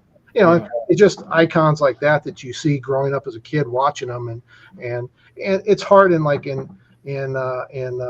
football, because like all over the years my wife's like, what do you have? I don't have anything. I didn't really start getting anything signed by the players until after my kids were born, because you should get stuff signed and be able to give them to them, because they were just guys that I knew. It wasn't to me like anything really important, but just to meet guys like that are just like some of the greatest players of all time. It's like that's when it's kind of Did you collect anything like when you went to Atlanta? Did you swap helmets with did you do anything like that? I had helmet in our old equipment room. I had a helmet for every team, and so we kind of swapped. And some guys wanted helmets and things like that. And then and if a guy called me wanting something like, hey, is there any chance I get a Kurt Warner jersey? Yeah, kind of deal. I'll get one signed for you. And then like oh, hey, can I give you a Dan Marino jersey? Yeah, I'll take it. And sure. So Right. It kind of did that kind of deal, but it was but nothing. I never went out of my way to collect anything. It was just one of those things that over the years I was just got things because of someone asking me for something more than anything. Sure. Yeah, but I can imagine, like, if you had the ability to go back to the Jack Youngblood, Roman Gabriel, blue and white helmet, Ram colors, and gets Les Josephson. He signed a ball for me when I was in Cub Scouts. I think I was 9, right? And then I played with it in the street later the next day. So that ball never made it. But I'll always remember that one of the first pieces of memorabilia that I ever got. You've had access to all that stuff. What would you get for a Deacon Jones 75 jersey right now? Original one? I have no idea. Yes. I don't even know the cost of things like that. One that went with, remember back in the day, the forearms, the sleeve of the uniform almost went down to your wrist. The 3/4. Well, it's kind of funny when Joe Namath played his year with the Rams after the season, and Joe and I were pretty close that year, so I asked him. I said, "Hey, Joe, would you sign this jersey?" He goes, "No, I don't sign." He goes, "I sign for fans. I don't sign for friends." And I'm like, "Okay." So I left the jersey on my desk, and I left that night. And the next day I came in, and it was like to Todd, my good friend, Joe Willie Namath, and so he did sign it, and so I still have that jersey, of course. But how about that? But Bob, you've got a few of those things that have been signed over the years, don't you? Oh yeah. Just all it is, people always say, "Oh, it's just memories." Memories. You know what Todd has? It's cool. He's got Deacon Jones Pro Bowl helmet. Which, do you still have that, Todd? Yeah. That's terrific. Hey, back in those days, today with all the. Oh, by the way, I wanted to ask you, what would you use to shine the helmets? That's another thing. If the decal had to be perfect, and then you had to put, was it the acrylic stuff? There was some over-the-counter type of. Well, a lot of people used Future floor wax. Like Future, that's what it was. Yeah. The only problem with Future, if you had a white helmet and you played outdoors after a certain time of using that, that would start to turn the shell of the helmet with a yellow tint, because the UV rays would make that would make that turn almost like a little bit yellow, the white shell. So a lot of it's amazing what some of the equipment guys used back in the day. They used SOS pads to clean the helmets. They used a lot of different things, but we tried to use stuff that wasn't as strong as that kind of deal. But you still, when you took the decals off, we used like a product called benzene, which is cancer. Nowadays you couldn't even touch it, but it's just amazing what some of the stuff you might have used back in the day. Yeah. Titanium dioxide is the main ingredient on it. I'm wondering why I've got the shakes. Yeah. When his dad started, his father used to sit in a little room, and he actually painted. The helmets were painted. Yeah, he hand painted them with lead-based paint in a small room. The helmet was basically a impregnated white shell, and the blue on all the sides was painted. So once it was painted the first time at the factory, after that, he would paint them. He would paint, touch up any marks on it. Yeah, absolutely. And I tell people, I have to say this, as a kid one time, you said, do you ever get to watch paint dry? Yes, I did. I watched paint dry on 25 helmets outside the Coliseum in the sun one day. I had to sit there and watch before a game in LA. I honestly watched paint dry. Yeah. One of the Notre Dame they had a yellow Riddell helmet, and they spray painted it, and there's a little bit of real gold in the paint, but they spray painted the paint. Yeah. Or the helmet, they spray painted it. How long would Deacon's helmet last today with all the little marks in the forehead, and then the face mask would be all a mess, all the scars, so to speak? You'd either be changing the shell or you'd be changing the face mask all the time. All the time, yeah. Yeah. But back then, that was a scar. That was a badge of honor, really, to have all that stuff. Well, we had the Pro Bowl one year, and I was helping my dad, and I'm unpacking the bags of all the players, the bags that come in, and I get to the Minnesota Vikings, and I start opening the Vikings, and they had a center by the name of Mick Tingelhoff. Yep. And so I pull out his helmet, and the ear hole's here, and there's a crack going up almost about, it was probably 6 or 7 inches long. And I go, Dad, look at this helmet. It's got a big crack in it. And he's like, oh, okay. He goes, so Tingelhoff comes in the next day, and he goes, hey, your helmet. He goes, yeah, it's been that way since October. He's been playing with it since October. And he goes, no big deal. My dad said, I can't let you play with this. I'm going to get because in those days they used to paint the helmets like the white with an N on it, or red with an A on it for the Pro Bowl, like AFC, NFC Pro Bowl.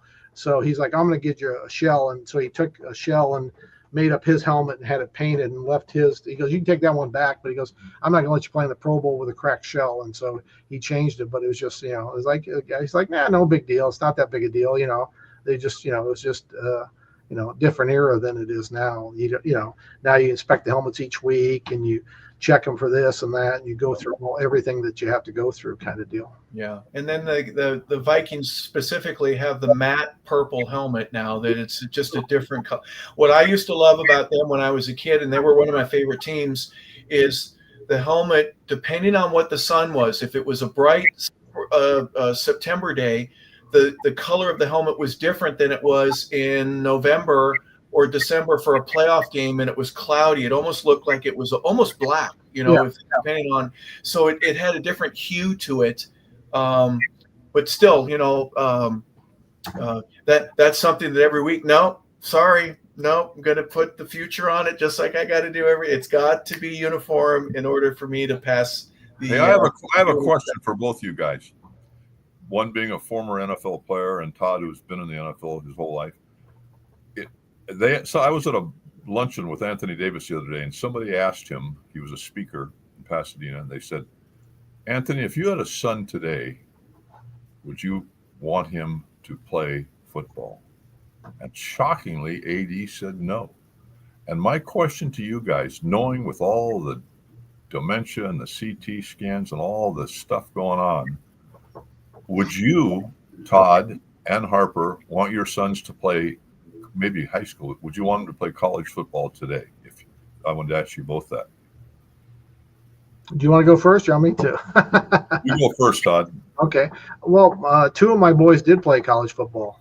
So I mean, I think it's one of those things. I mean, nowadays, especially how the game is and how they, with the new innovations and protective gear. I mean, there's always a chance. I mean, you could be playing baseball and get hit by a 95-mile-an-hour fastball. So I think I think what they've done nowadays is to protect the athletes, and what they've done at all levels, not just pro, but even in college. I said nowadays with the scan where you can scan the helmet and do a precision fit on a player, and there's still a chance that you could get a concussion, but with the precision fit and how you do things now, I think that I would not. I would let my kids play college or pro football if they had the opportunity, just because of what they're able to do nowadays with the helmets and things like that. Thank you. How about you, Harper? They've done so much now to make it mom safe. If you can't pass the mom test, it's going to ruin the game forever, because if mom says it's not safe, she's not going to let junior play. So that has to be a tremendous priority. But if you're going to ask me if I would do it all over again and allow my kids to play, Bob, I'm not very good. I was a dime a dozen, but I got to be one of 32 people in the world that could say, this is my job, it's my profession, it's what I do well. And that's enough for me. The camaraderie, the life lessons outside of the military, for me, there was no other way to get to be really dependent on somebody else that you know or don't know and need to know, and have a foxhole experience where I've got you and you got me. You with me? Outside the military, I don't know anything that does it quite the same way as what football did for me. So that's my answer. I think the one thing that you hit on was the fact is the camaraderie that you have in the locker room. And I just think it's something that you can't get anywhere else, maybe in the military or things like that. But it's something where, and especially in a game like this where, okay, I'm there, but we're really successful in this, not because of me, because of the guy next to me and the guy next to him and things like that. And, I think that's one of the things that I would say, yes, I'd let them play. And I think both my sons learned a lot from playing the game through college and things like that. And well, what brought it up, Todd, is when you brought up Mick Tingelhoff, because unfortunately he died of dementia, like so many, Mike Webster. Well, I think what the game has changed, so that I think that nowadays they really, the helmets back in those days, I mean, they were called concussion buckets. That's what they were. I mean, Right. And when they were the old Suspension helmet. Yep. That was, I mean, there wasn't. You look back now at the technology at the time, it's like, yeah, it's much better than the leather helmet. But the one thing they added that they didn't realize is you put a face mask on it, and so guys are going to stick their head in there. At those days, when they had a leather helmet, they didn't stick their. I mean, they didn't really stick their helmets, their face in, because right. Now back in the day, there was an old coach for the Rams back in the 50s, Clark something or other, and he would say, show me a football player with all his teeth and I'll show you not a very good football player. But I'd let my kids play again today. I mean, I think two of my three played college football. The other one played college baseball. So I would let all, and they all played in high school. Two were quarterbacks and one was an offensive center. So, they didn't, I mean, they had injuries like you would expect, but nothing ever serious enough. And, I got them good helmets, and at the time, the best, and that's what they wore, and never had an issue at all with it. It's funny you mentioned that. And Bob, I appreciate you asking the question, and we kind of getting off the point here a little bit, but I was being interviewed once by someone that says, well, how can you make the game safer? I go, well, you're not going to like my answer, but I'll give it to you. Are you ready? And he goes, yeah, I want to hear it. I go, take the helmets off. And he thought about that for a second, and he goes, we can't do that. I go, I know we can't, but if you want the game to be safer, no one's going to lead with their head if they don't have anything protected. You'll have less head and brain injuries if you take the helmets off, but we can't put the genie back in the bottle. So I get it, but I'm just saying, you kind of alluded to that a little bit, with the leather helmets and then changing it over. That suspension helmet, there's a picture of Jim Otto. I've seen it a million times. And the plastic on the helmet is literally right next to his forehead. There was nothing protecting him. I Yeah, get remember it. all the players had cuts up here, Todd? Everybody had cuts on the bridge of their nose back in those days, didn't The they? helmet would come down and hit the bridge of their nose. But, Yep. but even like if you watched any of the games over the weekend, some of the helmets now, they almost look like they're almost like the guy that used to be on the Flintstones, Gazoo. It's Gazoo, yeah, absolutely. bigger helmet because they've now added more padding and taken away from trying to give as much as they can to get away from having the skull so close to the shell, and now they're trying to put pads in there, what takes away most of the force and the impact. So the fact is, the brain doesn't move a lot, which will help to take away from the concussions too. Yep, it's an amazing perspective, I guess you could say. How do you reduce an injury? You're going to have people that get hurt, right? Terry Bradshaw was once at another type of meeting where, it was a banquet or something like that. And he talked about the Steelers, and he talked about being with Howie on Fox every weekend. And, a young mom with about a 10-year-old kid. Terry, can I ask you a question? Sure. What is it, Mom? I'm worried about my 10-year-old getting hurt. What do you have to say about him playing football? He goes, oh, don't worry about it, Mom. The injury rate in football is 100%. It's no doubt he's going to get hurt at one point or another. So it's okay. Just, let him go. But there's a truth to that. It's funny, but it's also, that's part of it. So trying to figure out a way where you get hurt less, that's the interesting perspective. Well, I know one time we had Simpson Racing Team came out to the Rams, and they were talking to us about, safety of the helmets, and they were thinking about getting into the helmet business. And they said, why can a guy driving 180 miles an hour run into the wall and walk away from the crash? I said, well, for one thing, he's strapped in. He's got a helmet on. He's also got strapped in. So the fact is, when he takes a hit, he doesn't move, doesn't do that. And I said, unfortunately, in football, you can't do that. You can't take a quarterback who's going to get hit and put him in a thing where it can strap him in so that when he takes a shot and goes on the back and hits on the turf, his head reverberates on the turf.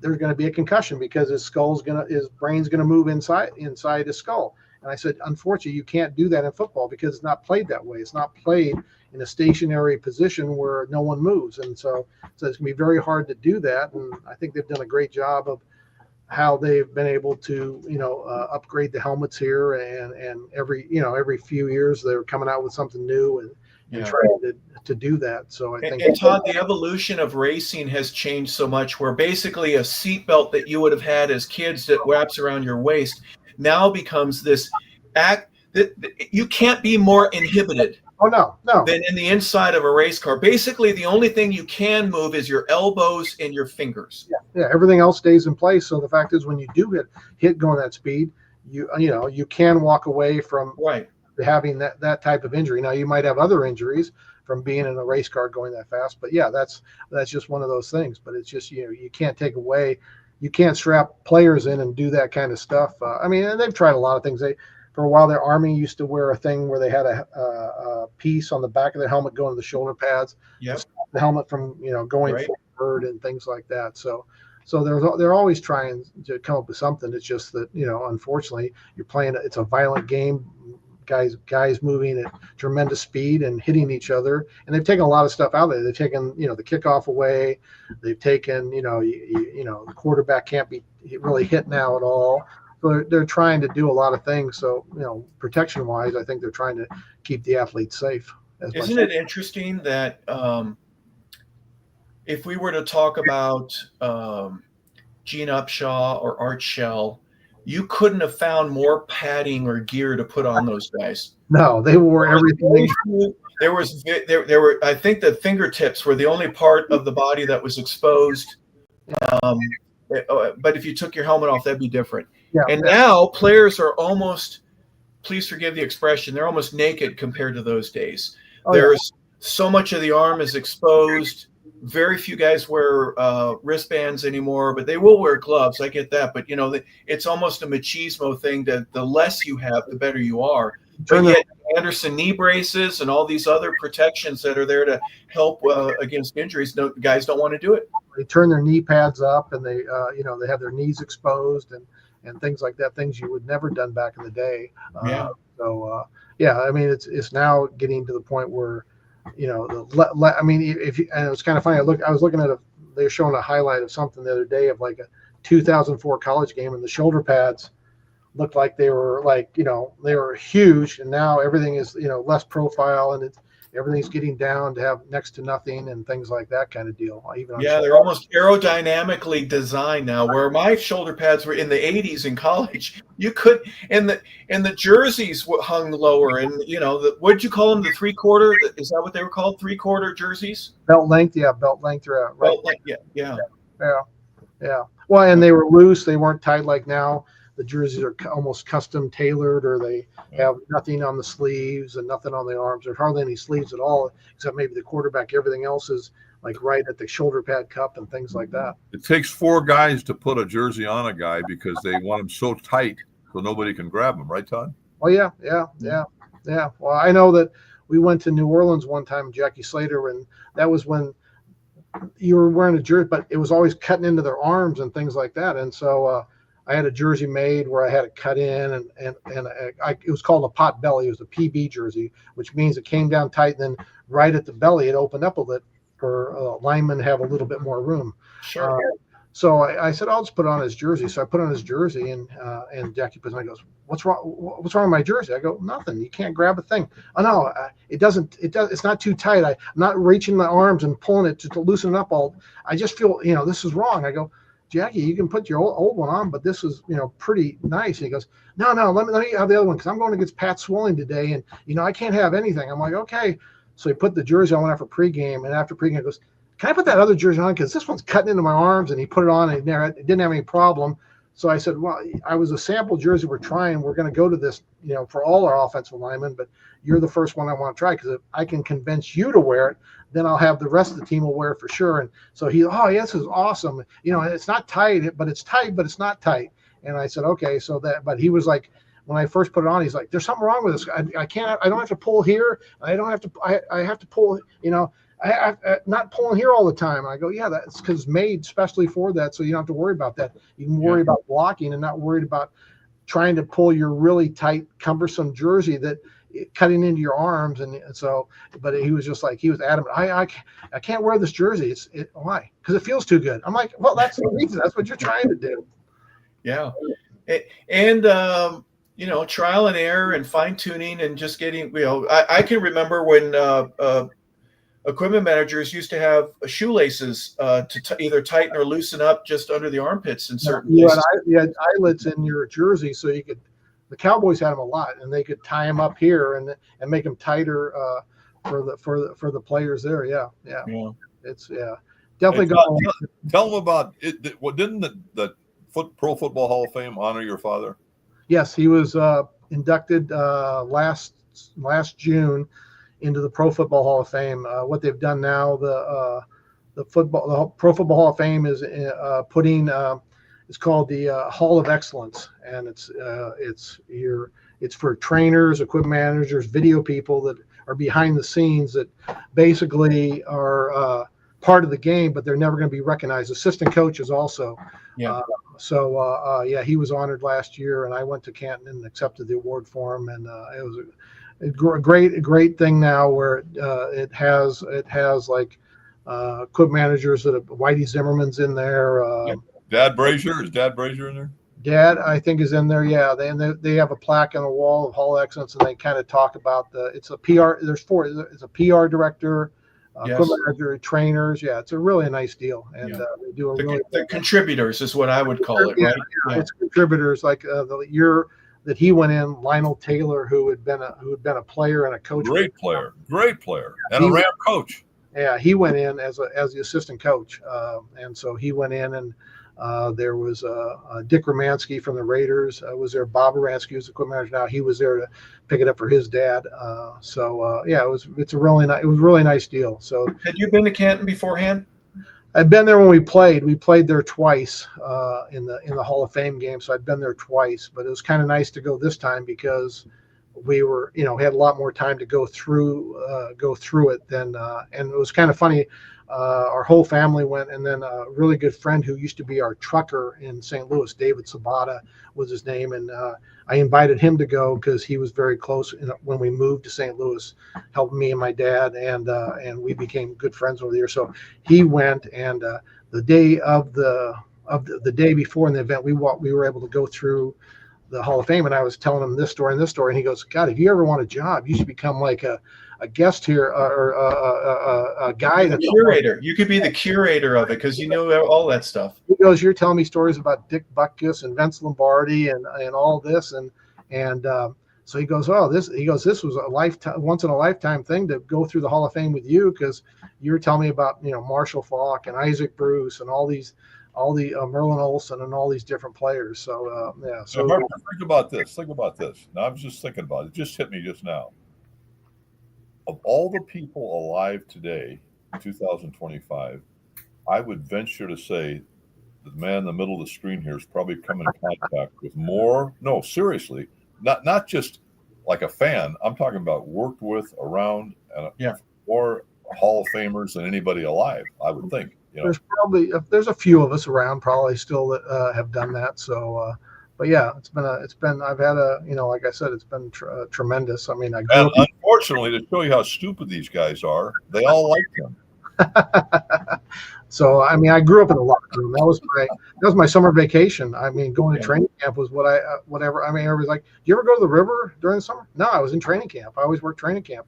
So I never went to the lake or the river. I always went to training camp. That was my summer vacation.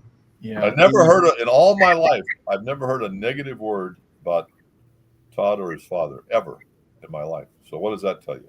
And usually, now you've mentioned a couple other names in here. I've heard people say, "Oh, that guy was a horrible equipment manager. Oh, his room was a lousy junk piece." Blah blah blah. That told me a long time ago. Treat people the way you want to be treated, and then also treat everybody the same going up the ladder, because coming down the ladder, you're going to meet the same people. Yeah, pretty much. Yeah. So that's how I've always been. I always tell my boys, I said, treat everybody the way you want to be treated. And that's, if you do that, you'll probably do a pretty good job.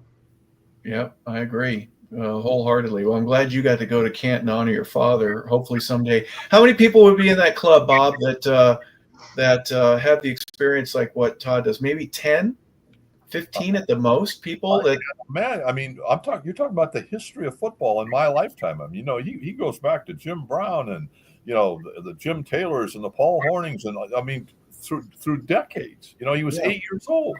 Hanging around with you guys. Yeah, the reason I'm so curious about this, I mean, when your father passed, so much of that disappeared, but then there's that generation.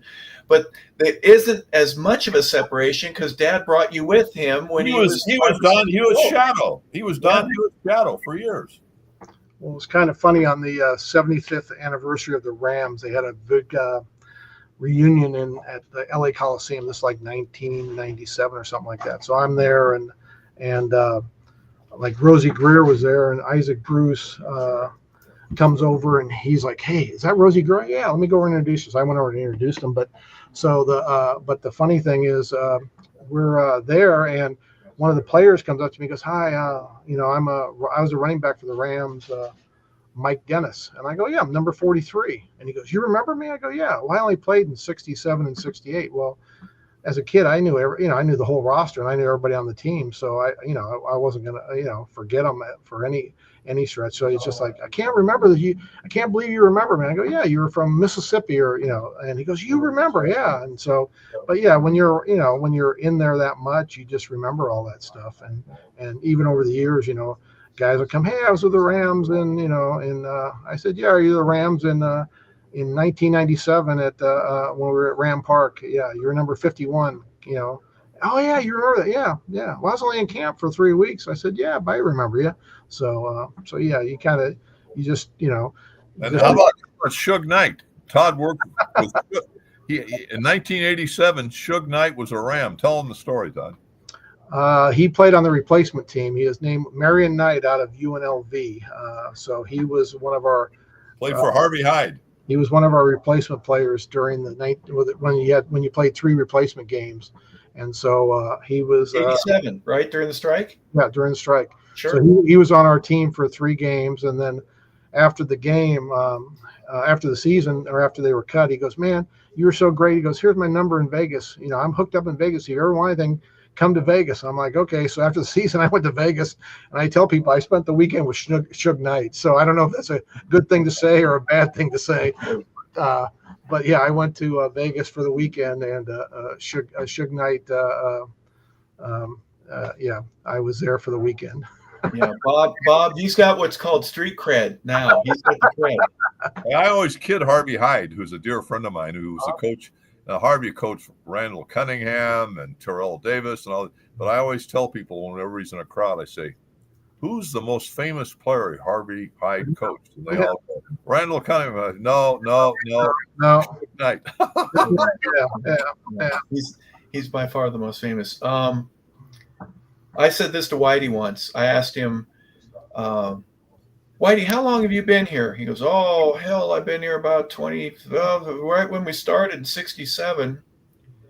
I said, "You've probably seen 1,000 different players that have all had to come through the door right here and some way, shape, or form meet and greet with you in order to get a helmet or a pair of socks or to get a new pair of shoelaces." That's a lot of guys, isn't it? He kind of thought about it for a minute, and he go, "Yeah, I guess you're right." You know, it's amazing how much time had accumulated to the point where he got to thinking about it. You know, and then we're asking you to do the same right now. I mean, 1,000, maybe 1,500 players that you've seen in your past 20 or 30 years, 40 years, if you include when you were a kid, for you to be able to share the story about, yeah, you were number 47. You turn a guy's card over. You learn how to do math. All right, he gained 100 yards. He had 25 carries. Do the math, right? I mean, little things that kids get from sport. Yeah, you do. I mean, I knew everybody. I knew where they were from, and I knew their number, and I knew everything about them. And that was just part of what you did growing up. But yeah, I mean, over the years, I mean, I think for when I was at the Rams, I think I saw 900 and some consecutive games kind of deal, or some ridiculous thing like that over the years. Wow. All right, do me a favor. Uh-huh.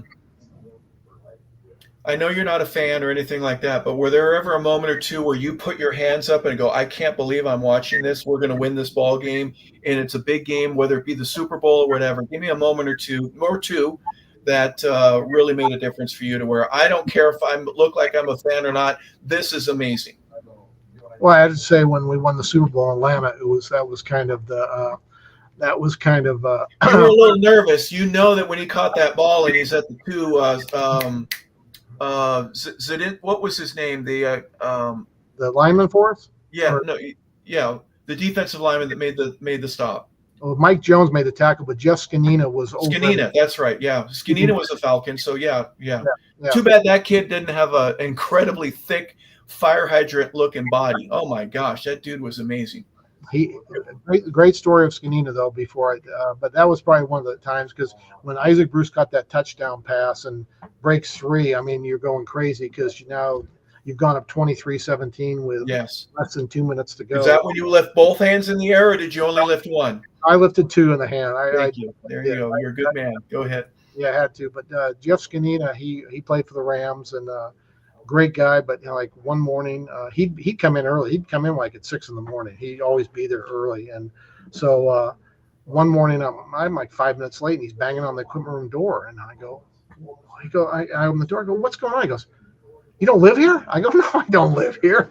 "Well, you're always here." I go, "Yeah, I'm always here, but I did drive from home, and there was like a truck turned over or something, so I got caught behind a little bit of traffic at this time." Yeah.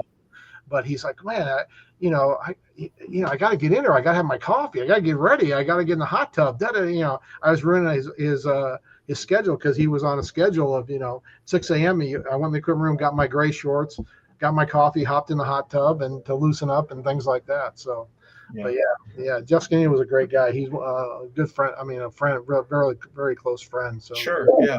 You meet all these guys are great dudes. Give me another moment that you go, "Man, I'm putting both my hands up in the air and I'm going, yes, this is awesome." I think when Eric Dickerson broke the single season rushing record, because it was just a moment, when he went over 2,000 yards. I think I was like, okay, this is pretty special. You don't get to see this too often.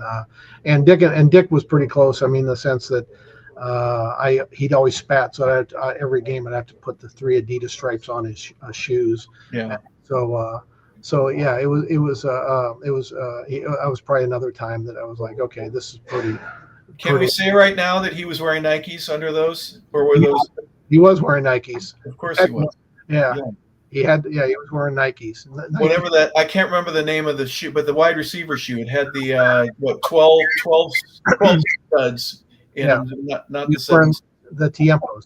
Tiempos, thank you. That's exactly right. I'm just laughing out because I'm thinking, but we can't see it here. What Todd's father called Eric. But I ordered 75 pairs a year because he had a toe piece. So when he cut the shoe, if he didn't cut it right, he couldn't wear it. So he'd always get a brand new pair every Sunday before the game. Yeah. So, but like if they want to put the toe piece on, they had to cut to make the toe piece fit. They had to cut the shoe. Then they'd spat it. And if he didn't cut it right, be like, Todd, I need another pair of shoes. So I have to go get him another pair of shoes. Yeah, but I've already got you a new pair of shoes. Cut the shoe right. Use the X-Acto blade like I do. Yeah. So precision. But Dick was then after he spat it'd be like, Todd, and I'd have to go put on the 3 stripes on all the shoes for him. Yeah. Say, Harper, Marshall Falk used to take his boys fishing. Isn't that nice? Well, he wouldn't. He was too busy. He never went to the river. Someone's got to take him out fishing.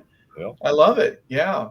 I mean, that's again when Scott Case and Jeff Donaldson were members here of the Falcons. One day, Dion says to him, "Where are you guys going? You're going somewhere. Practice is over. Yeah, we're going to go fish. What? Yeah, we're going to go fishing. We got a little lake over here. You want to come?" And Dion did. And he had a blast. He had so much fun. The next day, he went and he bought the lake. That's how much fun he had. But, just stuff like that. These are just little moments that guys have. But you got a profession. You got to be there. But then on downtime, there's guys like Todd that make it all worthwhile.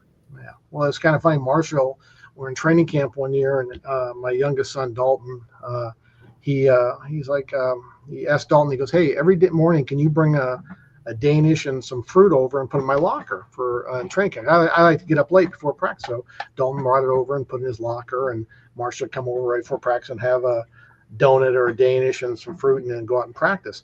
Well, one day he's there with Dalton, and Dalton goes, "What kind of grades you getting?" I think Dalton's like 7 or 8 at the time. And he goes, "I get all A's." He goes, "I bet you don't get all A's." I goes, "Yeah, I do." He goes, "Well, if you bring him a report card." Now we're in Macomb, Illinois, which is 3 hours north of St. Louis, up in the middle of the cornfields, Western Illinois University. He goes, "If you bring me your report card and it's all A's, I'll give you a $100 bill."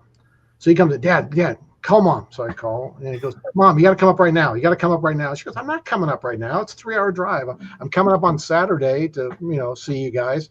I'll bring it on Saturday." So every day, "Mom, are you coming?" "No, it's 2 days from now or 3 days." Yeah. So she finally brings a report card, and he shows it to Marshall, and Marshall goes, "Okay." He gives him a $100 bill.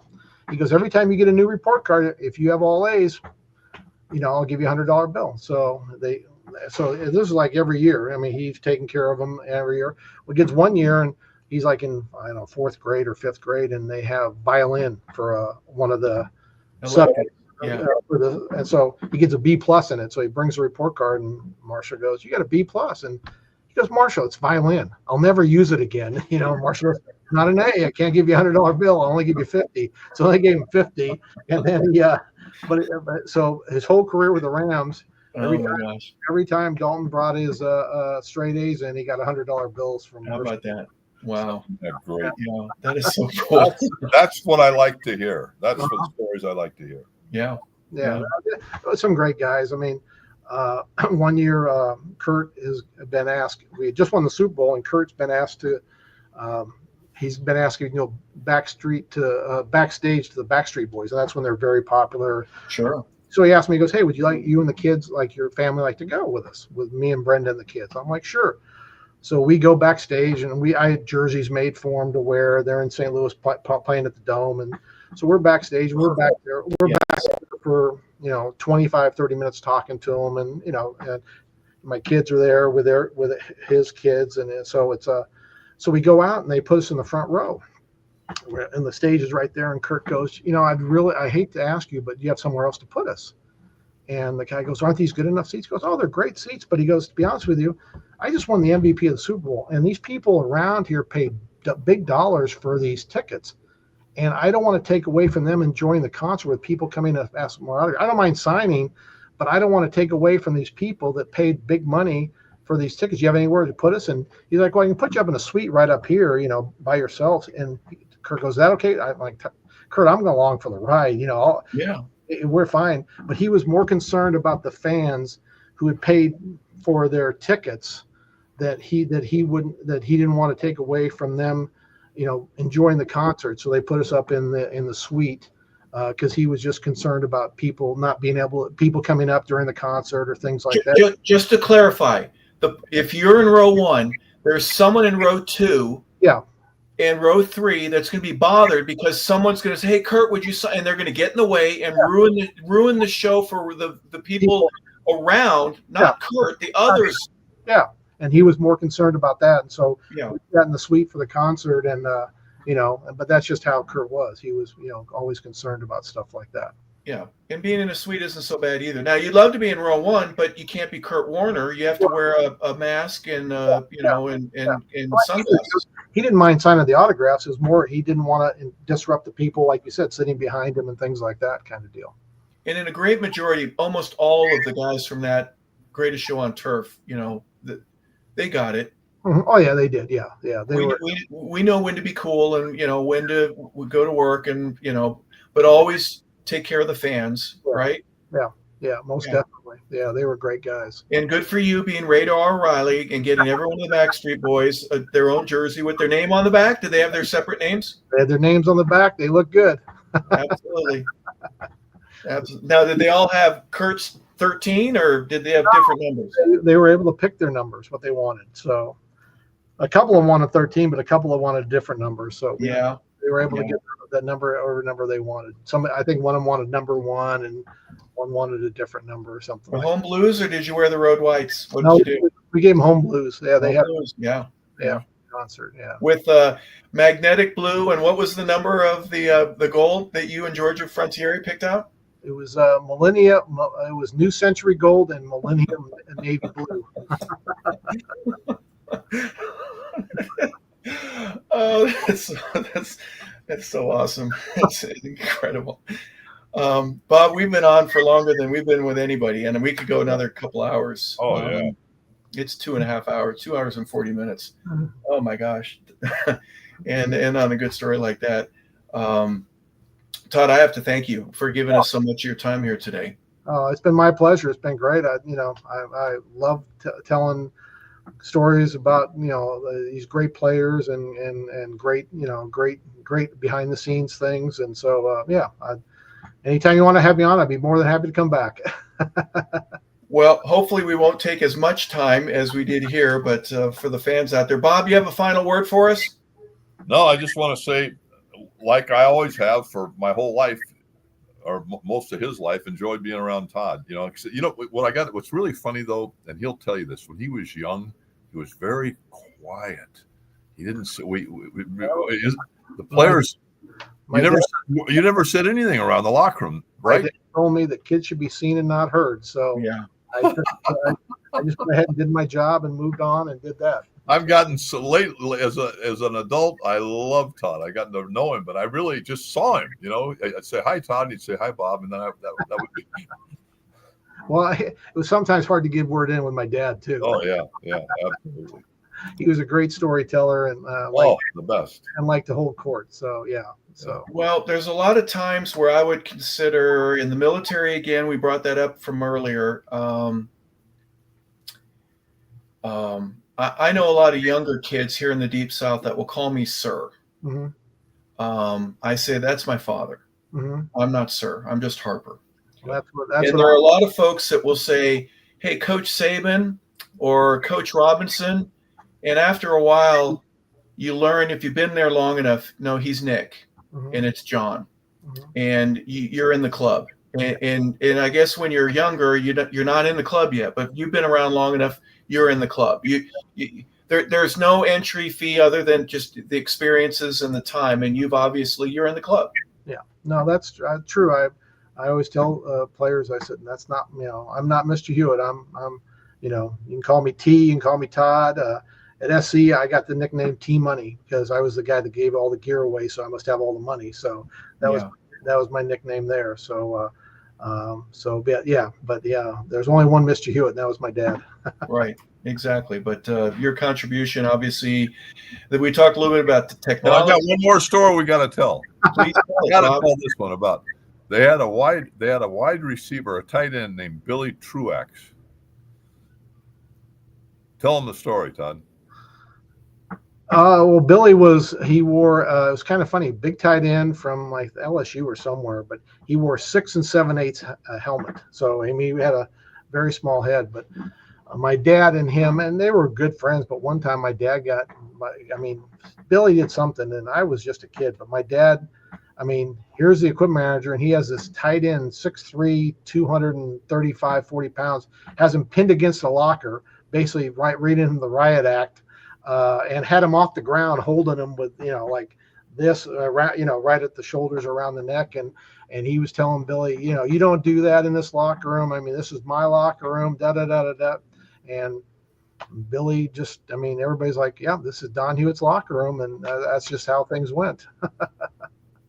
I thought he actually hung him in his locker. Well, he did. He picked him up and then basically hung him on the hook of the locker. So he basically on his shirt collar, he was like 8 inches. Don was an ex-catcher too, so his feet were dangling off the floor. Yeah, put him on the hook and he had him stuck there. So, do we know what Billy did in order to get in that position? Do we know? It was just some foolish thing in the locker room.